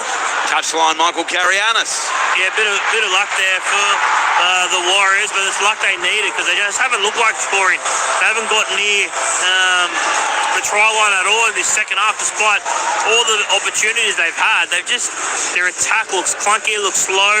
Obviously, no Tomato Martin hurts, having lost him early in the game to a HIA, but Chance Nickel Cook stayed in the half. Harris Tavita hasn't really taken control of this side. So now it was a double kick in the end there by Healy. The first one and then off the ricochet. Adam Pompey lining up the kick. 18 out, 18 in from touch western side. Canterbury Bankstown 24, New Zealand Warriors 6. Still plenty of time to go. Macca from Forbes says, any chance you can send MC out our way so we can get the rain? Here's Pompey. He loves to follow the rain around, that's for sure, Michael. Sure he'd be happy to help you and your heifers, Macca. Here's Pompey. Right foot kicker. Strikes it. Likes it, kicks the goal, Adam Pompey. He's 2 out of 2. Is this game back on? 24-8. Bulldogs lead Warriors, 16 gone second half. Also on the text line, Red V in Brisbane says if the Dragons are winning games, it must mean they're still mathematically possible to reach the top 8. Well, that may be true. Realistically, I'd suggest there's 0 chance. Where are they on the table now? The Dragons, they're 12th on 20 points. They're 6 out of the 8. They're not making the finals. with 4 rounds to go. Sorry, Red V. Andrew Padre and MC, I have to be convinced that Penrith have clicked yet. Very pleased about their recent results, but I don't think they've reached their potential yet, says Peter the Panther at Upper Colo. So now it is the Warriors with the footy from the kick-off, 12 out from their own line. Scary to think they won 9 in a row and still may have improvement left as Fisher Harris petulantly shoves Stephen Crichton to the ground after he played the ball and gives the referee, I don't think, any option other than to penalise him. It's a penalty to Canterbury. The Warriors have just scored their try and their leader gives away a penalty after playing the football. It's quite bizarre, Andrew, because I watched them go off at half-time. They're obviously playing a lot of footy together, and they were, chirping at each other like they were best mates. So, again, that's a really, really poor little bit of discipline there. And Stephen Crichton gives him a friendly wave. Want to say thanks, mate. We needed that possession. Yeah, and I'll take the 2 as well to get back out to a 3 converted try lead. But I know he's protesting something, Fisher Harris, Michael Carianis, but that was silly from the leader. Yeah, it was silly. Just not clear what. We haven't seen a replay here at ground level, but yeah, give 2 points here for the Bulldogs and a bonus 2 points. And not only that, that's eats into the clock, changes the momentum again because finally the Warriors had found a way through Sam Healy to score a try. And yeah, James Fisher Harris had just put a halt to any potential hope they had in this game. Mind you, Michael, I've just seen a few close-ups of his face and his eyes. I don't want to be messing even from up here. I won't be telling him that. No, so I'm changing my mind to perfectly understandable response from James Fisher Harris. He's a scary looking bird. Here's Crichton, 20 metres out. 16 in from the western touchline, 22 and a half to go. A successful kick would get the Bulldogs out to 3 converted tries. Max King has replaced Josh Curran for Canterbury. Here's Crichton. He's kicked 4 from 5. Moves in with the left boot, strikes it in a puddle and kicks the goal. He's 5 out of 6, and it's now Canterbury Bankstown 26, New Zealand Warriors 8, 22 minutes to go. We'll check on scores around the grounds and then text on 0467 920 222. AFL halftime, Gold Coast 55, leading Carlton 31. Second quarter, Fremantle 37, leading Port Adelaide 29. Listening to the call from Darwin as we speak, where I'm contemplating medical school or completing medical school. I know the Dogs are getting it done tonight, but it feels to me like the crop of teams behind Storm and Raiders have tapered away a bit. I feel like the only threats of landing a punch in the finals will be Panthers or maybe the likes of the Chooks if they can make it. I think Sharks, Broncos and my Finns are all fodder at this point. So here's the kick-off and Canterbury has it 17 out from their own line. You may not have mentioned Penrith in there. It looks like you're going to finish the weekend in the top 4. Bulldogs 25 out from their own line with his 26 points to 8 lead. It's played by Hayes, goes left to Villiamy, kick out the middle. Good run, caught 34 out from his own line. As the rain continues here at Stadium Australia, Hayward goes left to Burton, kicks from inside the 40, but Tuapiki runs into a good sliding catch. 20 out from his own line, accelerates over the 30. He did well tame Tuapiki, although he's driven backwards here by Sherry and Hayward. 34 out from his own goal line. Plays at 15 in from the eastern touchline. And the highlight tonight, no doubt, has been that Matt Burton, 40-20, 15 out from his own line. Found touch 11 metres out from the Warriors line. And Canterbury ended up getting 2 points from a penalty goal, which seemed very important at the time, giving them the lead. Aaron Clark back on for the Warriors. And he comes on replacing Jackson Ford. They're 11 short of halfway as the ball goes right. Alasima hits it up and he's going to be spinning in the tackle of a kick out who slipped off, finished off by Mann. 9 short of halfway, played to Healy. Sends the ball left, steaming onto it for the Warriors. They have it 2 metres inside Bulldogs half. It's played now by Clark. Comes left, Harris to Vita, the left foot kick from 45 out. Down to the right wing, no. Karaz gets in front of Sherry and Tuala. Tuala now takes the pass off Jacob Karaz and he scored 21 out from his own line. 20 minutes gone, 20 minutes left, second half. Bulldogs 26, Warriors 8, as now Rinakama hits it up for Canterbury in midfield and he'll play it Matthew, 24 out from his own line. I'll tell you, Andrew, before this game I had a little bit of a question mark about Reid Marnie not starting the game, but I've got to say Harry Hayes' dummy half play has been a whole lot better than I thought, and his defensive attitude, so Warriors surrender. Another bit of ill discipline there to let the Bulldogs out of their own territory. Now Sam Healy, just with an extra shove in the play of the ball. It's just dumb. The Warriors have lost the plot since they got within some sort of margin. Down 20 points to 2, 24 to 2. They scored to try to make it 24-8. And they give the momentum straight back to Canterbury Bankstown with Burton finding touch on the western side, 10 metres in Warriors half. Yeah, in the first half, Andrew, when these opportunities were given to the Bulldogs, they didn't miss too often. They applied a lot of pressure as we wait for another ball to get kicked off the field. Can they take advantage of it this time? So now the tap taken, and it comes to the left edge. Preston runs straight over the top of Healy, and that might be Capewell. He's down, and that's going to be an HIA. Instant concern showed by Canterbury, and Capewell getting to his feet, but Carraz rushed straight over to him. The Bulldogs were much more concerned with Capewell's well-being than anything that was happening beyond that, and it was one of those cases where in defence Capewell has gone head first and gone head into hip.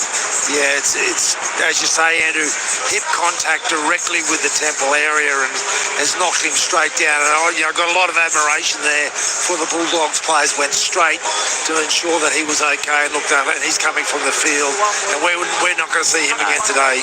19 minutes to go anyway. 26-8 Bulldogs lead. My team, Reid Marnie, question mark, question mark, question mark. That's a fair question. We haven't seen him.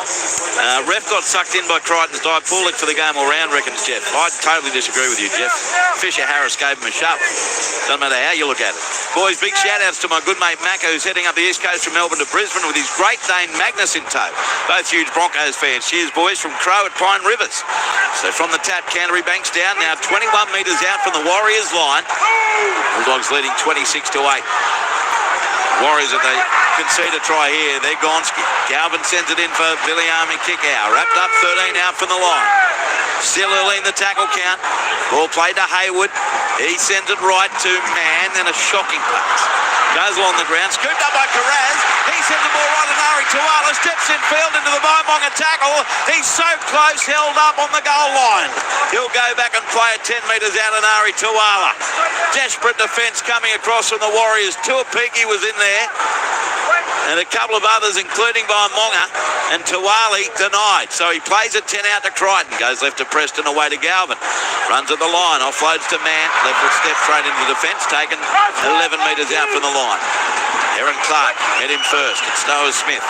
Hayward back to the right to Galvin. Puts a little stab kick straight off the legs. Played at. Dropped by Canterbury. Play that, then it's a knock on Dogs. We've got a scrum. Warriors will get it. It was a really poor kick from Lockie Galvin. And the Warriors will get a scrum. 10 out from their own line. 18 minutes left. 18 the difference. Bulldogs 26, Warriors 8. Touchline, Michael Carianis. Yeah, Kurt Capewell was a Category 2 deemed concussion, boy, so he's just getting assessed. If he does fail, it'll be late in this game, but they'll be able to activate their 18th man because they lost to Tomato Martin early. That's true, and their 18th man, who Max would only get about 4 minutes, is Elijah Iramiah Toaba. So now Watney Lesniak from the scrum win. He's tackled 12 out from his own line for the Warriors. Plays the ball. Healy sends it left to Snow Smith. Knocked to the ground in the tackle. 16 out from his own line. Warriors facing an uphill battle here. Now it's near Corey at first receiver. And Murata's held by Preston and Hayward, and one other in there was Mann. 28 out from the Warriors line. Healy sends it right to Clark. Hayes is there with King and kick out. Down he goes. 14 short of halfway. Set of field. Plays the ball to Healy. Goes to his right to Fisher Harris. It's taken in a 3-man tackle. Kick out Hayward and Mann. 8 short of halfway. Last tackle Warriors. Harris to Vita. It's a rush left foot kick. It's a floater down to Carraz. He'll take it and does. 28 out from his own line. Accelerates over the 30. Put to the ground 14 short of halfway. 17 left. Canterbury Bankstown 26. New Zealand Warriors 8. Yeah, that was probably the Warriors' worst yardage set of the game there, Andrew. They didn't make any meterage, and then the kick at the end of it under a lot of pressure just surrenders field position as we see the Bulldogs right on halfway already early in the tackle count. Sherry 2 short of that mark. Plays it now to Hayward. Goes centre field right. Carraz. Good run up the middle. As Mann comes off, and Reid Marnie, to the roar of the crowd, comes on the field after 63.5 minutes. Kick over the top by Galvin, went straight to Tuapiki. He's got a 12 out from his own line and caught just outside the 10. And whether that was deemed a good kick or not, that's plan A for Canterbury, isn't it? Just kick it down, get the Warriors down by 18 points to start their sets deep in their own half. Well, if you look there, there's still 4 Warriors players yet to get behind the ball, and that just shows the attrition that the Bulldogs have been able to assert over the Warriors. Fisher, Harris, Baimonga, Stower, Smith and Clark, who are only just now on side. 3 tackles into the set, inside the 30. Here's a long ball left. Fisher Harris got the pass away. Nickel Klug started to a peaky. Then on to Halasima, but he's caught on that western side. Then there's the referee called held. He simultaneously passed the ball to Tuivasa-Sheck. So we play it. 33 out from his own line, 2 in from the western touchline, but it's the last for the Warriors, down 26-8. Tuivasa-Sheck sends it right to a peaky, a rush kick. It bounces with backspin to Carraz. 32 out from the Canterbury line. Threatened to pass, but in the conditions, which are a bit lighter now, although the rain continues, he's caught 6 metres short of halfway. Around the grounds, third quarter AFL, Gold Coast 61, leading Carlton 31. Second quarter, Port Adelaide 41, leading Fremantle 37. We're with you until 10 o'clock tonight. We'll wrap up all 3 games, tell you what the table is, give you the impact, talk about tomorrow's games as well to wrap up round 23. As now for Canterbury, Sherry scored centre field, 6 metres in Warriors half by Healy. Played to Marnie. Goes left to Burton, turns it into Viliami kick-out. Got straight past near Corey, and now wrapped up 11 metres in Warriors half. That's 4 tackles done for Canterbury Bankstown. Marnie sends it right to King with the right foot step into Healy, and then threw it out the back. Rather stupid. Straight to the Warriors. And in the hands of Nickel Klugstad. He's got it 13 short of halfway. Canterbury 26, Warriors 8. And now they work at left edge to Tuivasa-Sheck, Matthew, and he's scored 12 short of halfway. Well, it looks like the Bulldogs have clocked off a little bit here too, Andrew, because that was not an impressive set from them after they've played such a coordinated style of 40 right up to this moment. Tuapiki 8 short of halfway, plays it. Sends it right to Pompey, centre field. He's scored 2 short of halfway. 14 minutes to go. Canterbury Bankstown 26, Warriors 8. Healy goes right to Stower Smith. He loses the ball in the impact of the Harry Hayes tackle, who gets the congratulations of Max King, who's relieved his error didn't cost them. And it's going to be a scrum feed to the Bulldogs. 4 metres short of halfway with a 26 points to 8 win. The Canterbury, assuming they're going to win this, will still be in 3rd spot. And the Warriors, well, they could have been 6th after this, depending on earlier results, but they'll maintain 5th position before a terrific crowd given the conditions. 25,377 here at Stadium Australia. That's great, Andrew. And again, obviously the development of Bailey Haywood's, there's a lot of respect coming from the Bulldogs coaching staff, because he's gone into the lock 4 position when Kurt Mann's came off, so he's stayed on the field and hasn't been replaced by Reid Marnie. Marnie on halfway, sends it left to Hayes. He's tackled 8 metres in New Zealand Warriors half. 13 minutes left. Canterbury 26, Warriors 8. Played to Marnie. Goes left to Hayward, away to Galvin. Sends it on the inside of Bronson Sherry. On the angled run into Healy and Fisher Harris. On the deck and on his back, 31 out for the New Zealand Warriors line. Midway through the tackle count, but Fisher Harris gives away a set restart. Comes to the right, Hayward. Links up with Hayes. He's back slammed, 25 away from the Warriors line. Another try here would be fatal in this game for the Warriors. Marnie goes to the left to Hayward, then away to Galvin. Rush pass to Kickow. Viliami accelerates and wrapped up, only 14 out from the line as he's searching for a second try. Plays it to Marnie, comes right to King. Links up with Hayward, then away to Galvin. Out the back, cut out ball, Carraz. Quick hand to Onari Tuala. Steps in field, straight through Harris Kavita. Straight past Tane Tuapiki. He's able to score with 12 minutes and 10 seconds to go. Try to Onari Tuala.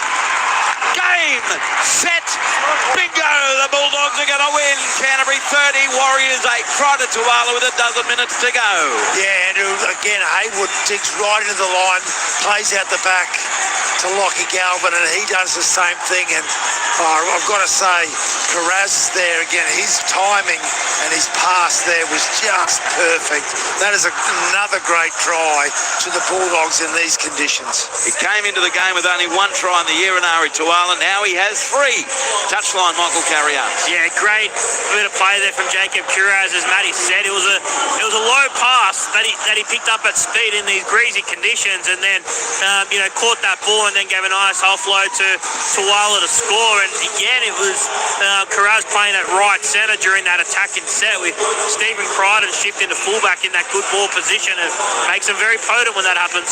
So Crichton will line this up, Michael. 20 out, 10 in from the western touch line. He's 5 out of 6. You can see it's palpable, Matty. This season slipping out of the Warriors' hands after such an amazing opening, 20, 21 weeks. Yeah, and obviously injuries have played a part in that, and I don't think they've been terrible tonight. Obviously they were a little bit ill-disciplined, but I've got to say the Bulldogs' approach to tonight's game has been just so good. Yeah, I mean, they've been thoroughly outplayed, the Warriors. Yeah. Here's Crichton, 20 out, 10 in. Moves in, strikes it with the left boot. He likes it, he's kicked it. Brilliant kick from Crichton again. He's kicked 6 out of 7 and scored an individual try. Canterbury Bankstown 32, New Zealand Warriors 8. 10 minutes 44 to go. On the text line, Warriors are putrid. Wouldn't be surprised if they miss the 8. There's at least 8 better teams in the comp right now. Andrew and team on New Saints had a chance when Matthew said, like a loyal supporter in his heart, I think Saints win, says Peter. Evening gents, Matt Burton nonchalantly kicking that 40-20. Must be up there for a wow moment. Any news on his injury? Great call. Well, he's out there and he's moving much better, Peter, at the moment. Steve at Raymond Terrace says Roosters Dogs next week is going to be a cracker on tonight's form. Yeah, not wrong. Short kick-off, Tuivasa-Sheck got there first but knocked it on for the Warriors. The Canterbury Bankstown will get the scrum feed, 32 out from their own line. If you're going to send MC to Forbes, make sure it's not in an electric car, please, says Bogger from Rocky. Well, at the moment, Michael, probably not in any car. Well, no, I've got a car. Is it yours? No. How long have you been sans your car? I think 2.5 weeks. What is getting done to it? Are you having it electrified? No. I don't know. It's the same issue that I had a few months back that sort of hasn't been fully repaired, I'd suggest. Okay. It's remarkable how quick I lost interest in that tale, but thank you, Michael. At least you've got wheels, if not your own. Runakama from the scrum win is caught 14 metres short of halfway and 15 in for the eastern touchline. Marnie dummy half, goes right to Sherry. He's knocked to the ground 9 short of halfway. 10 minutes left. Bulldogs 32, Warriors 8. We'll have a good half hour or so to get our teeth stuck into what all of this means today. Here's Sam Hughes, tackled 3 short of halfway by Fisher Harris. Centre field, plays it, it goes right to King, and he's wrapped up 5 metres in Warriors territory. 4 tackles done.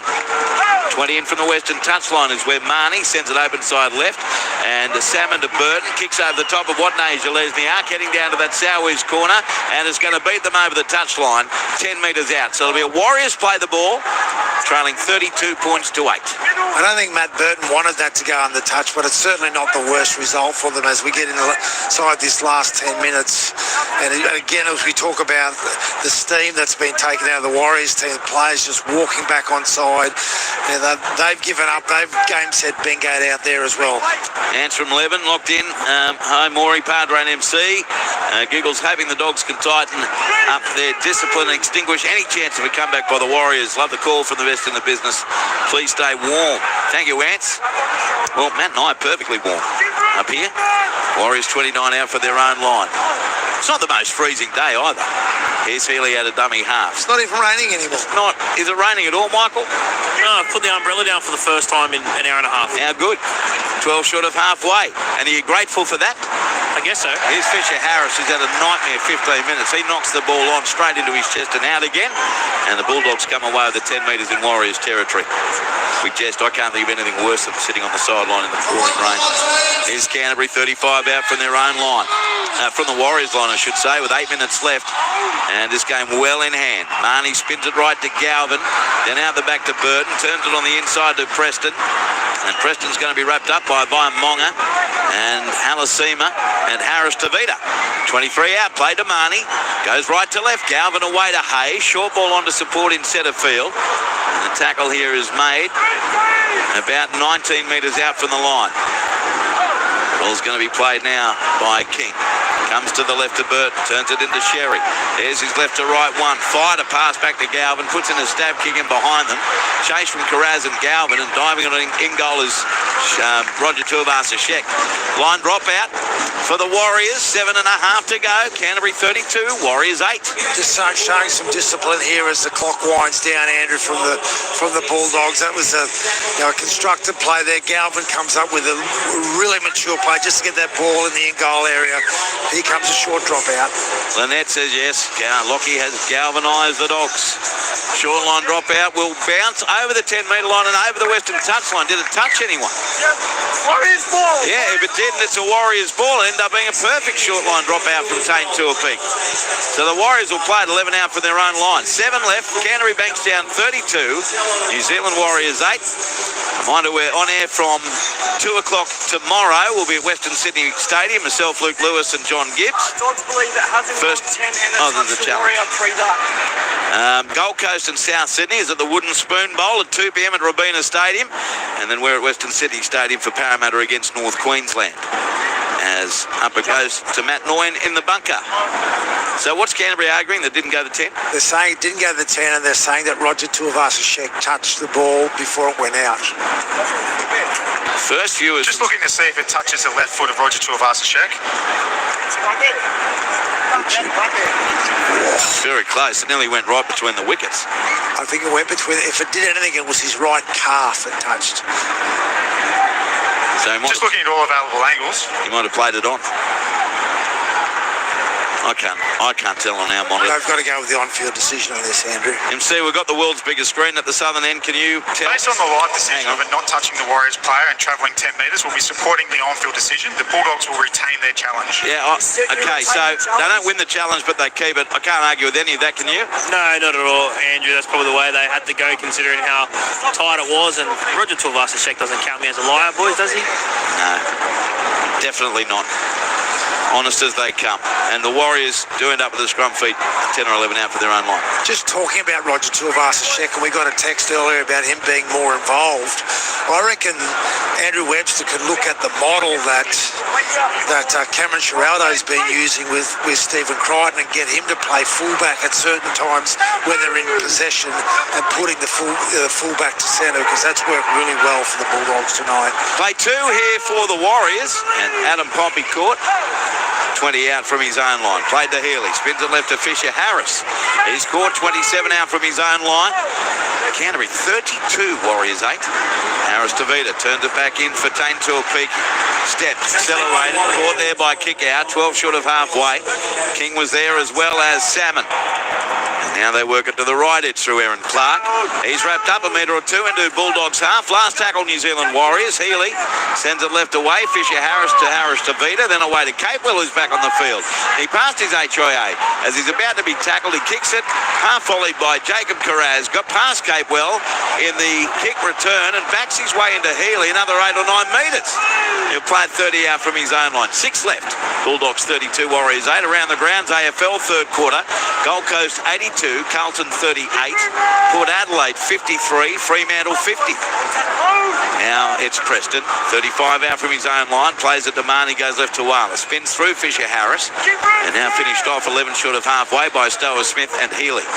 Marnie sends it left away to Hughes, and in centre field, Sam Hughes is going to be taken by Healy. Fisher Harris, I reckon he felt like he was on a merry-go-round there. He did about 8 laps. Comes now Marnie, beats the first, taken down low by Healy and Capewell. 38 out from the Warriors line, played on the last tackle. It comes right on the short side, Galvin. Up she goes to the fullback Tuapiki, and he takes the ball and then gets absolutely smashed to the ground by Salmon. 7 metres out from the Warriors line. Canterbury 32, Warriors 8, 5 minutes to go here at Stadium Australia. Hope you're enjoying the action with Matthew Elliott, Michael Carianis. I'm Andrew Moore. Did have a question on the text line, where's Louis? It's a perennial question. This was not Louis' fault though. He honoured a commitment to play at a half-time Legends game at Jubilee, and he texted me saying that he set a try up, didn't score one, but his team won. So Louis back with us with the stories tomorrow at midday. As it comes to the left now for the Warriors. Harris to Vida, hit heavily by kick-out. He offloaded to Tuapiki. Down the western touchline to Tuivasa-Sheck. He's tackled over it, but it's a penalty going to the Warriors for the tackle on Tane Tuapiki. And he's down, 32 out from his own line. 4 minutes 16 to go. Bulldogs 32, Warriors 8. Down to you, Michael, on the touchline. Yeah, that was a heavy shot by William Kikau, but I don't know. I'll get another look at it now. I don't think there's nothing wrong with that whatsoever. It was literally just as he passed it. Yeah, he's got his arms wrapped. Beautiful shot into the rib cage. That is not a penalty. And he's still kind of braced, right? Because it was so soon after he passed. Here's Harris DeVita finding touch western side, a few metres in Canterbury's territory. Matt, your read, any different? I agree with you both totally there. That's a really tough call. But it does give the Warriors some field position. Can they take advantage of it? Let's see. So from the tap, they're 3 metres in Warriors half. 32 points to 8 Bulldogs, 4 minutes to go as Lussick plays it. Comes right to Clark. He runs over the 40-metre line into the defence of Salmon, Marnie and Hughes. And he'll play at 35 out. Sam Hughes too slow on the play of the ball. Gives away the first set restart of the night for the Warriors. Here's Tuapiki, so he's okay. He's jinking and jiving at the ruck, but he's held up 34 metres out from another set restart. Given away. So back-to-back ones for the Warriors, who now take it inside Canterbury's 30. They haven't spent much time there tonight. Stower Smith plays the ball to Healy, goes left to Clark away. Harris DeVita kicks over the top. It's a shot straight to Anari Tuala. He's got it for the Bulldogs and tackled 19 out from his own line. That was on play 1 technically, wasn't it? So it's a Canterbury ball. Kick out comes off the field for the Bulldogs, replaced by Curran, their 8th and final interchange. And Curran will be enjoying this against his former team as the tackle made on Burton, 14 out from the Bulldogs line. After the game, it's Matt Elliott's choice for ABC Player of the Year. And MC, with the rain having abated finally here at Stadium Australia, he'll be out there with all the reaction before we get into the grunt of the post-game show. Here's King for Canterbury, caught on his own 30-metre line. 8 interchanges now been made for the Warriors as well. They go right to Galvin at the line. He offloads to Carraz, sends a terrible pass. Intercepted by Tuivasa-Sheck, and Carraz has undone his great work tonight. That was straight to Roger. Terrible pass. And Roger Tuivasa-Sheck races away for the Warriors. 2.5 minutes to go. And it's now Canterbury Bankstown 32, New Zealand Warriors 12, as Tuivasa-Sheck grabs the easy intercept, and he's over to score his 9th try of the year.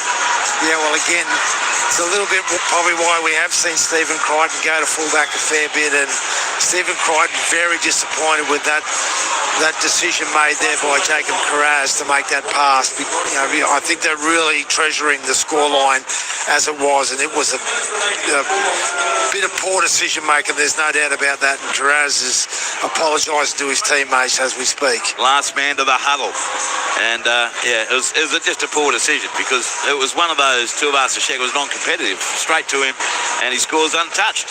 Here's Adam Pompey. And I was nearly going to let MC call the goal here, the conversion. But Pompey moves in too quickly. He strikes it with the right boot. He likes it, and he's kicked the goal. He's 3 out of 3, and the Bulldogs 32 now lead the Warriors 14. A minute 48 left. Down to you now, Michael Carianis. Are you okay up there? Why? Even the thought of you allowing me to call a conversion attempt when we haven't even had a little wager or a little side hustle on it, very strange. I'm worried about you.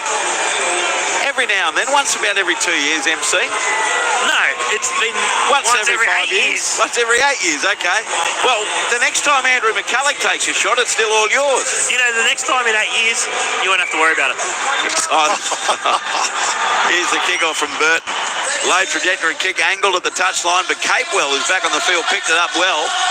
Flew the pass away to his right to Tuivasa-Sheck, who scored 21 out from his own line. 90 seconds to go. Canterbury 32, Warriors 14. I've got a meeting with the boss this week. MC, do you want me to bring up your regime? Oh, no, he's fully across it. He's going to bring it up with you. Oh, I see. Okay, well, if he doesn't, I'll bring it up later. Here's Lussick. Sends it right to Monga. He's scored 13 short of halfway. Dominant performance here by Canterbury to rebound and win 32-14. Down to the right to left. Harris DeVita away to a peak. He's been impressive. Over the 40 he goes into Crichton and Galvin. Slides in the tackle a metre in Canterbury's half. 60 seconds to go. Healy goes right to Harris DeVita. He drifted across field at half wrap power. Then got a wraparound ball to a juggling Nickel Klugstar. He runs backwards and then reminded by Pompey that, we're going that way. who pointed straight, and Nickel Klugstad corrected and got back to halfway. Plays it Healy, sends it left, and Erin Clark says, hi-ho, and up she goes. Torpedo punt, and then Renakana can't get it, or Tuala rather, knocked back by Tuivasa-Sheck. Now it's Capewell, the forward's having a kick-off. Capewell sends it between the posts, in goal, dived on by Reid Marnie to force a line drop out. There won't be time, there's only 25 seconds to go, I don't think. What about that combo, Clark into Capewell? Well, it was a couple of their best kicks of the game, Andrew, so maybe they should actually get Erin Clark to it, because he got it up there, spiralling, had the wobbly one, the Bulldogs that bounce, and Kurt Capewell said, okay, I'll have a crack at that as well. So it'll be, there's no interest from anyone for this line dropout, is there? Time off, that's it. And Canterbury Bankstown can be relieved that they've played in the wet and they've finally conquered the wet. The Bulldogs defeat the New Zealand Warriors very convincingly, 32 points to 14 here at Stadium Australia. For the Bulldogs, 5 tries in those 32 points to Viliami Kikau in the 23rd minute, to Jethro Renakama in the 32nd, Anari Tuala in the 39th, Stephen Crichton in the 50th, Anari Tuala second try in the 68th. Steve Crichton kicked 6 goals from 7 attempts, Matt Burton none from 1. Sam Hughes on report way back in the 2nd minute for a high tackle, and Dallin Watney-Gillesniak. 5 restarts for the Bulldogs. For the Warriors, tries to Sam Healy in the 55th minute, and that interceptor Roger Tuivasa-Sheck in the 78th. Adam Pompey 3 from 3, 1 successful, then 1 unsuccessful challenge. 2 restarts for the Warriors. Penalties 8-7 to the Warriors, but Canterbury, after leading 20 points to 2 at half-time, win it by 32 points to 14 before a crowd of 25,377. Does that put the monkey that was on the back in terms of playing in the wet, does that shove that away for the rest of the year, Matthew? Well, it doesn't remove it completely, Andrew, but that was a really impressive performance, which it wasn't the most free-flowing game we've seen this year, but I thought that the maturity that they showed, particularly with Carraz, who we spoke at fullback, he wouldn't be really happy with that intercept pass, but the rest of his game, I think, made a really big difference. Stephen Crichton, again, he showed some really good leadership as well, and their halves, kicking game was great. Well, Lockie Galvin, part of that halves combination. Here he is with Michael Carianis. Yeah, Lockie, you were in a bit of doubt heading into this game. How's the body? When did you know you were going to play? No, I knew all along, kind of. I think I got a little fracture in the hand, but it's nothing bad. The medical staff strapped it up today, and I was always going to play. And to put a win like that in the rain and in front of our fans that turned up today, it's quite impressive from us. We keep building off that, and great win. I could imagine you as a kid running out in the rain, kicking the ball in these conditions. Do you love playing in this sort of footy? Oh, I'll give me a day sunny game. I'll probably take that over this, but we really had a mindset going in. We knew it was going to rain today. We really wanted to put a good performance, and I think we did that. We should be proud of ourselves, but we got to keep building off that. We got a pretty hard run home, and we keep working off this and working hard back at Belmore. How was the injury? How'd you get through the game? Okay? No, all good, no pain. It's all right. What about playing alongside someone like Matt Burton in these conditions? His kicking game is obviously elite. He got you out of trouble a bit earlier, and you had a few good kicks as well. Yeah, I think that was the plan for us today. Kick early and get them rucking out of their half. And I thought me and Berto executed that pretty well today. We'll keep getting back and working on that. But playing alongside him, he's a freak. And I think me and him just gel off each other. And the combo's only going to get better. It's only a few games in, but we keep working. It's going to be good. Enjoy the win on the road to the finals, mate. Thanks, mate. Appreciate it. And good news for Bulldogs fans that Lockie Galvin's A-OK. He's got that wrist strapped, but he says he's fine and was always going to play. Canterbury defeat the Warriors 32 points to 14. We'll run through the table after MC's done his interviews down on the field here at Stadium Australia. Got to say, given the conditions, that's a terrific crowd, Matty. 25,000 plus here. Absolutely, Andrew, and imagine what it would have been like in really good conditions. But again, I've got nothing but admiration for the fans that showed up here tonight and the support they showed for both teams. Yeah, indeed. Very good atmosphere. Canterbury's fan base is enormous, but there were heaps of Warriors fans here tonight, and they deserve a big shout out as well. But they've now lost 3 in a row to Gold Coast. Then last week they went down to the Dolphins late, and now to Canterbury Bankstown, and we'll look at what that means for them, their run home, and the last 4 weeks of the season. I mean, are they in danger of missing the 8, the Warriors? Are their chances of top 4 gone? Well, clearly that's not mathematically true in either scenario. So we'll wait and see. But Bulldogs very good tonight. 5 tries to 2 after the Roosters towed up the Dolphins 64-12, and St George Illawarra won their first derby against the Sharks in 11 attempts, and they won that very handily in the end by 22 points to 14 at Cogra. We'll get the wrap from Brett Sprigg and the call team very shortly, but in the meantime, Jacob Carraz, apart from that one intercept, had a really good game tonight, Michael, and he's down with you now. Yeah, man, how'd you find these conditions, particularly playing at fullback? Obviously playing fullback's tough, it's not easy. Seeing what Connor Tracy does, and, I've got to give him big credit. Throughout the week, he's been guiding me a lot, and, obviously, we knew it was going to rain, and we kind of expected it to be a tough game, and, we stuck to the process, and, it's good that we got the win. And a bit of a plan there for you to play a fair bit of right centre, particularly in good ball with Stephen Crichton playing a bit of fullback? Yeah, 100%. We done that last week, and I think another week under our belt training there. It's good, especially in good ball. Everyone knows the skill set that Critter has just to get him more ball, and I think, it's been working good. I do all the other stuff, and then he'll come in, and then, I'm loving it, even filling in at right centre as well. So it's a good combo that we've got going, and, it seems to be working, and, we'll do whatever it takes for the win. Much was made about you guys playing in these sort of conditions. It couldn't rain any harder than what it did. Did you guys speak about, you guys were aware of where the footy that you played this year? Yeah, 100%. And I feel like, it was hard. We kind of ignored it, but at the end of the day, we weren't performing in the rain, and that's something we looked at through the week. And our footy suits the rain, so it didn't make sense to us. But we looked at it throughout the week, and we fixed it today. So it was good to get the win. Enjoy the win, mate. Congratulations. Thanks, bro. All right, there he is, Jacob Carraz speaking with Michael Carianis. So if you want to get a Warrior, you'll see, but Charles Klukestar is now a fair bit away from you, heading down to that southern end. You don't look like MC. You got a big sprint in you. Is that fair? Mate, I'll end up. Oh, no. Could you imagine? And go. Yeah, so you're camped at the northern end. Chance has gone down to the southern end. In fact, a lot of the Warriors players have, Matty, to go and thank their fans down there, and that's how he's corner, which is pretty cool. That shows a lot of respect. After a disappointing win like that, they obviously wouldn't be feeling the best, but the fact that they're going over there and acknowledging the support that they get from their fans, and I'm sure some of them would have travelled as well as some local Warriors fans. That's a great thing. Well, as Michael said, at some point leading up to the game, they had purchased more tickets than Canterbury fans had. That changed late in the week. But yeah, 25,000 plus here, 25,377. Thanks to all the team today from all the games. Great day of footy. Sam at the Central Coast says massive credit to the players and fans out in these conditions. Interesting to see what happens with the table in the next 3 weeks. Penrith have the other top 3 sides in the next 3 games. Yeah, they sure do. And we'll be calling that first one on Thursday night against Melbourne, the grand final rematch. Josh Curran would no doubt enjoy this victory over his former team. He's with Michael Carianis. Yeah, Josh, I guess firstly, mate, Indigenous round, what does it mean for you to sort of lead this side out in these sort of this sort of week?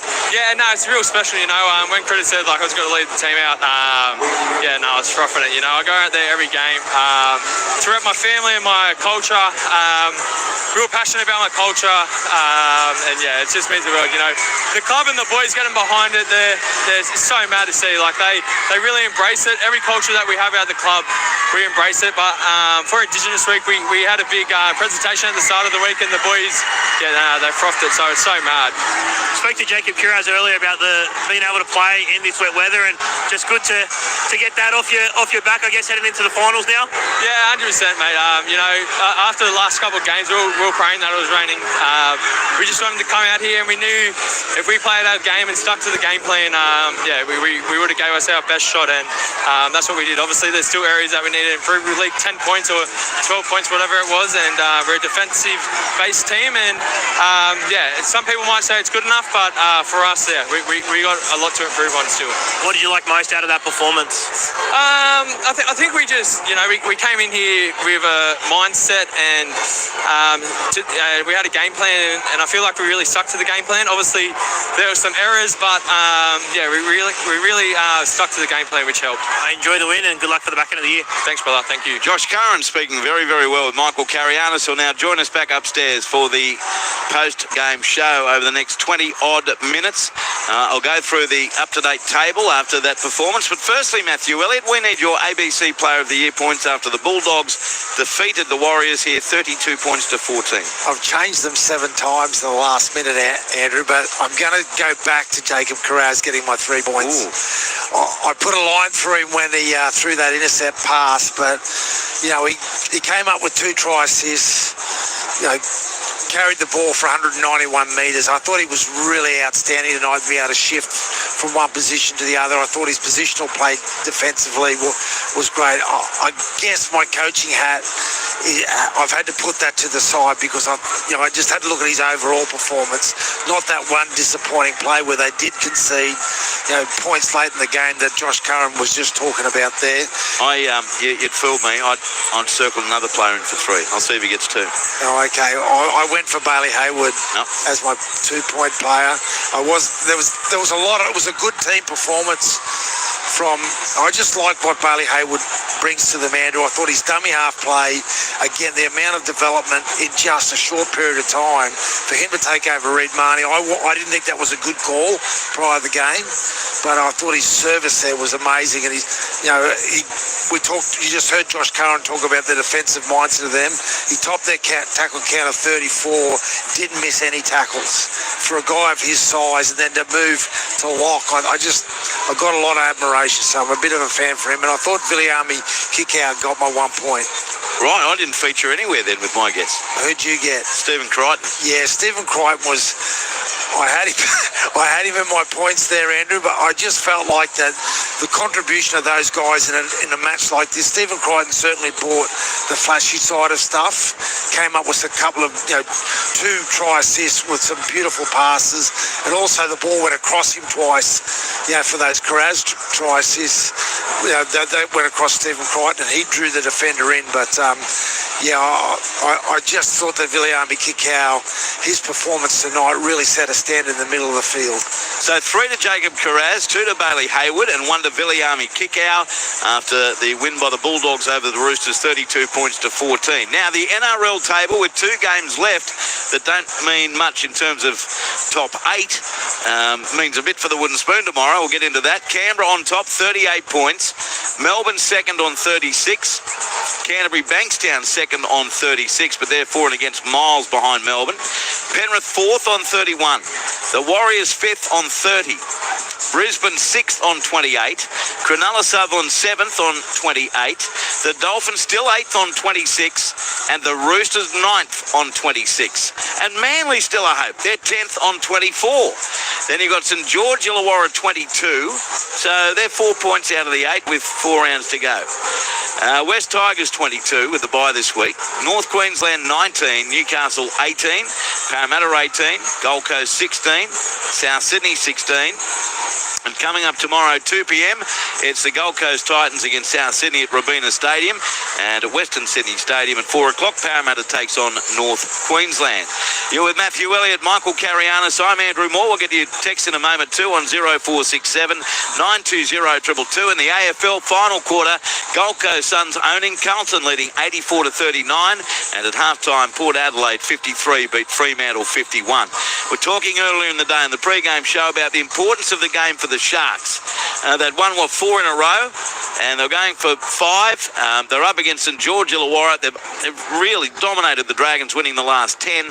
Didn't happen today though. Brett Sprigg on the call with Dean Hallertau and Kiana Takarangi.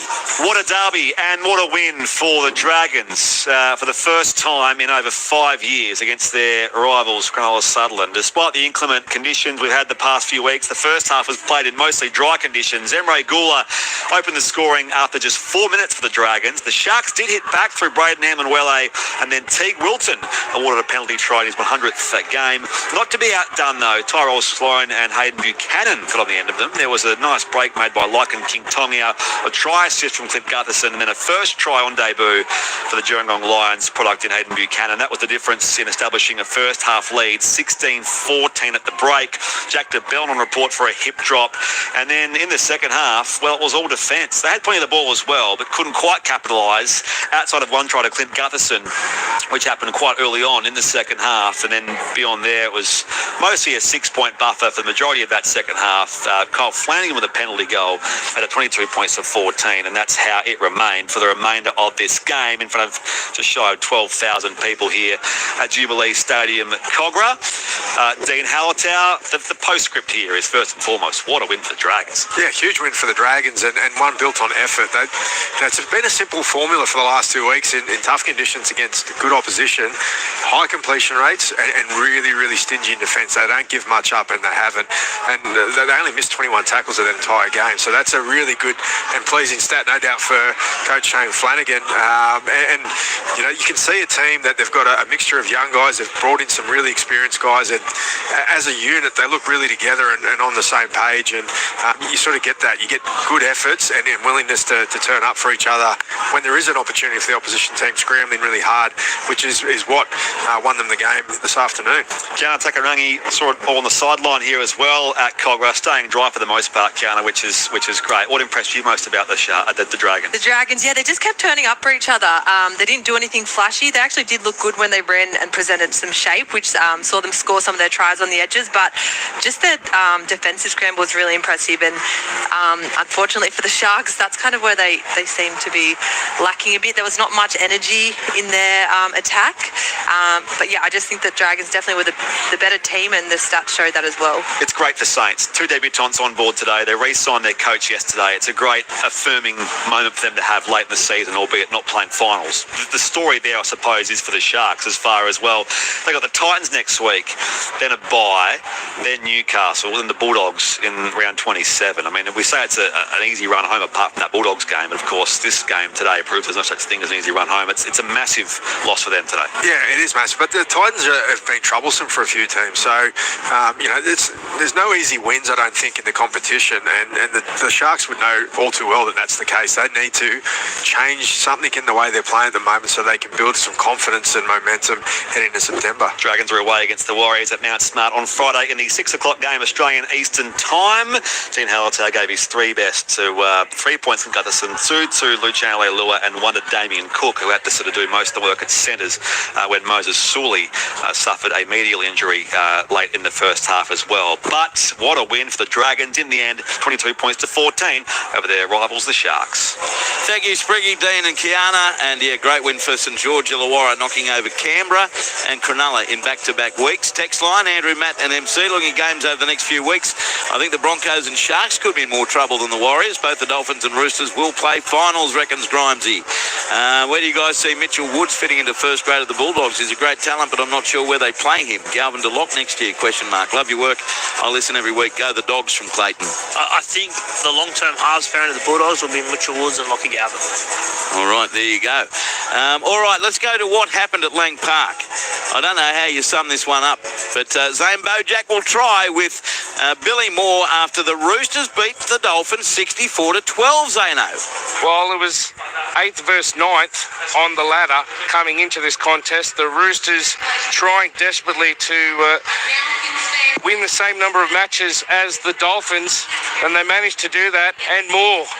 Can you believe it? 11 tries by the Roosters today. It was an absolute onslaught at Lang Park. They've won 64 points to 12 against the Dolphins team, who many were touting were probably about to find themselves in the finals if they were able to win this match. So 26 competition points all, both with 10 wins for the season, but a huge change in the differential due to the fact that the Roosters were able to score such a big points total here at Lang Park. So the Roosters are on 26 competition points, and they are plus 72. The Dolphins, after starting with a plus 171 differential, go back to plus 119. So they've not only got close to the Dolphins in terms of differential, Billy Moore, but they have also managed to get on the same number of competition points. And we mentioned before the call that the Roosters probably have to keep winning because of the differential. Well, they've improved that today. 3 tries to Mark One and Nituaze, a double to Daniel Tupou, a double to their skipper in James Tedesco, with tries to Billy Smith, Victor Radley and Hugo Savard. Havala. Tavita Nafahu for the Dolphins got himself a double, and Jermaine Asako kicked 2 from 2, but Sammy Walker kept knocking them over. He got 10 from 11, and now we've got the situation where the Roosters, one of the hottest teams in the bottom of the 8. Yeah, you're right, Zano. They can't be written off, and based on what I've seen here tonight, they're a red-hot chance of sneaking into the 8, and if you play them, it could be not your best night of the season. So they've got strike power across the park, and their big guns roll out here tonight. But everything about their game tonight, they were on, Zano, as you made during that call. Their line speed and defence was fantastic. Their collisions were brilliant. They poked their nose through with ball in hand. They had X Factor out wide, and then they had the rugby league IQ of Sam Walker, Tedesco, Havala. Every time they needed to pull the trigger, they did, and it worked. It's one of those games that everything worked for them. Not much work for the Finns, but it's a game that was a scary outcome for Christian Wolf and the boys from the peninsula. They'll have to head back down to the Red Cliff and work out what went wrong, how do we go forward, because they've got to play the Broncos in about a week's time, and so much will ride on that match. Just an amazing scoreline, but we saw an amazing occurrence with Nafahu White, Spencer Leniu, Francis Molo and Orblix Tafa all sin-binned in the 10th minute of the game, and then after all the fireworks that we'd seen with the pushing and shoving and referee Jared Sutton trying to get them off the field and trying to simmer things down, we saw a massive hit then, didn't we, on Siwa Wong from Donahue, and all of a sudden Siwa Wong was taken off with concussion, and we had fireworks again. It was just a match full of fiery moments. Yeah, it was. It's a really good point you make it, and those fiery moments, it looked like it affected the Finns more than the Roosters. The tricolours seemed to roll on from that moment, and they come out the backside of that kerfuffle, push me, shove you scenario, and they kept playing football, and that's why I reckon someone like James Tedesco was crucial, because his leadership qualities is of the highest standard, and they just blew the Dolphins off the park, the Roosters. They had, some of the numbers that went across. Their completion rates was 90 to 70. They ran for 180 metres compared to 1,200. Their line breaks were 10 to 2. They absolutely carved the Dolphins up, and it was across the whole park. So comprehensive win for the Dolphins. Sorry, for the Roosters. It now puts the Dolphins in a position where the last 2 seasons, the first 2, they looked like they were about to play finals, and they fell the last hurdle. They've got a month. They've got to win 2 of the remaining 4 for mine. And they've got the Broncos, Manly, they've got the Titans and the Raiders to come. Yeah, so 3 of those against super heavyweights in this competition. So obviously the Bronx next week, they're the Derby. They're going to finish with the Raiders. It all depends what Ricky decides to do with his team that close to the finals. But for Christian Wolf and his troops, get back to Redcliffe, sort out the positives and the negatives, and turn up next week and beat Big Brother. Yeah, well, for the Roosters, they've got the Dogs next week at the SFS. Then they've got the Eels, they've got the Storm, and their final match of the year is going to be against Souths at the Sydney Football Stadium. So they've got some winnable games there, but they've also got some tough ones as well.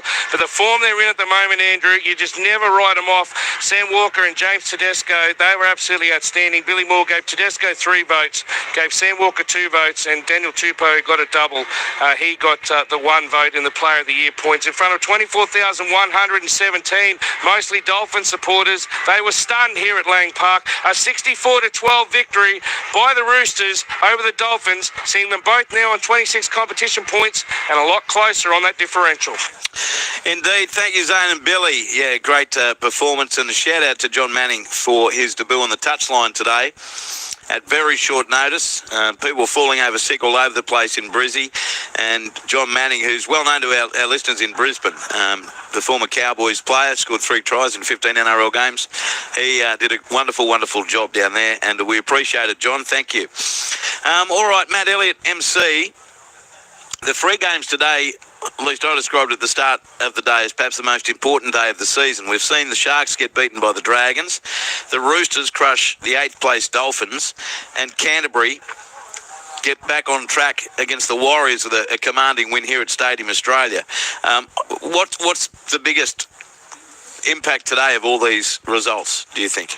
Well, that's a really good question, Andrew. I'm going to actually say that the Roosters win over the Dolphins because for a couple of reasons. One, obviously that really builds the confidence of that Roosters team, but I just wonder what it does to the mentality of the Dolphins team as well. I know the other games, that's a really hard question, but when I just look at it off the top of my head, that'll be my first response. Yeah, I agree because I still think Cronulla will make the top 8 despite the loss, but it throws it wide open, the Dolphins result, because of the Roosters win. Gives Manly a sniff still as well for a top 8 spot. So I just think, that one has the more ramifications, and the one that we just saw has ramifications for the top 4. Obviously, Bulldogs entrenched, and the Warriors just slip and slide.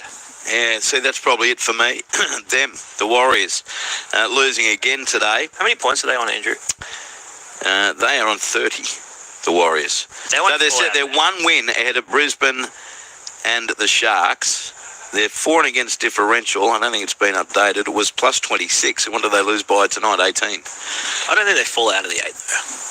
I think they make the 8. It's got to be a calamity. And their draw's not too bad. And we talk about their injuries. Tonight they had Fisher Harris and Harris DeVita back. They desperately need Wade Egan back. Yeah. I think he's back next week, but that's probably a slight question mark. And do they go back to Tanner Boyd in the halves?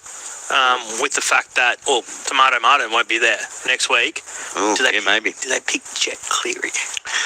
Yeah, maybe. Yeah, that's a tough one now for Andrew Webster. So the Warriors next week on Friday night host St George Illawarra. So 50-50 game, I would say. Yep, definitely. If that was in Sydney, you'd almost pick the Dragons. Then the Gold Coast, they play at Robina Stadium. As we know, with the roller coaster there, anything could happen. Then they're at home to Parramatta. I mean, this is a golden draw, really, for the New Zealand Warriors. And they finish with Manly at Brookvale. And that could be a monster game. All sides out of the 8. Yeah, currently. I mean, would anyone else have that draw? I know it's you can't check off the top of your head, but Cronulla's similar, apart from round 27 when they play Canterbury, and the Sharkies have a bye. Every side outside the 8. Yeah. So it's they control their own destiny, but would you be confident at the moment in then winning, say, any more than 2 of those 4? No. They've lost a lot of momentum, definitely. We're out of here. Boys, thank you for a great day. I look forward to working with you both Thursday night at Parramatta Stadium for the game between Penrith and Melbourne. We'll catch you soon, Matthew.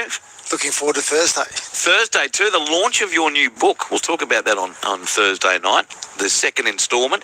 MC, we'll read it for you in the Sunday Telly tomorrow. Not too much, but I'll see you. Probably not. Thank you to Ralph Tucker, to Dennis Carnahan, to Ned Hall and Ronell Moa in the studio. And thank you so much for listening. Let's end with the highlights of the wins today for the Dragons, the Roosters and the Doggies. Good night.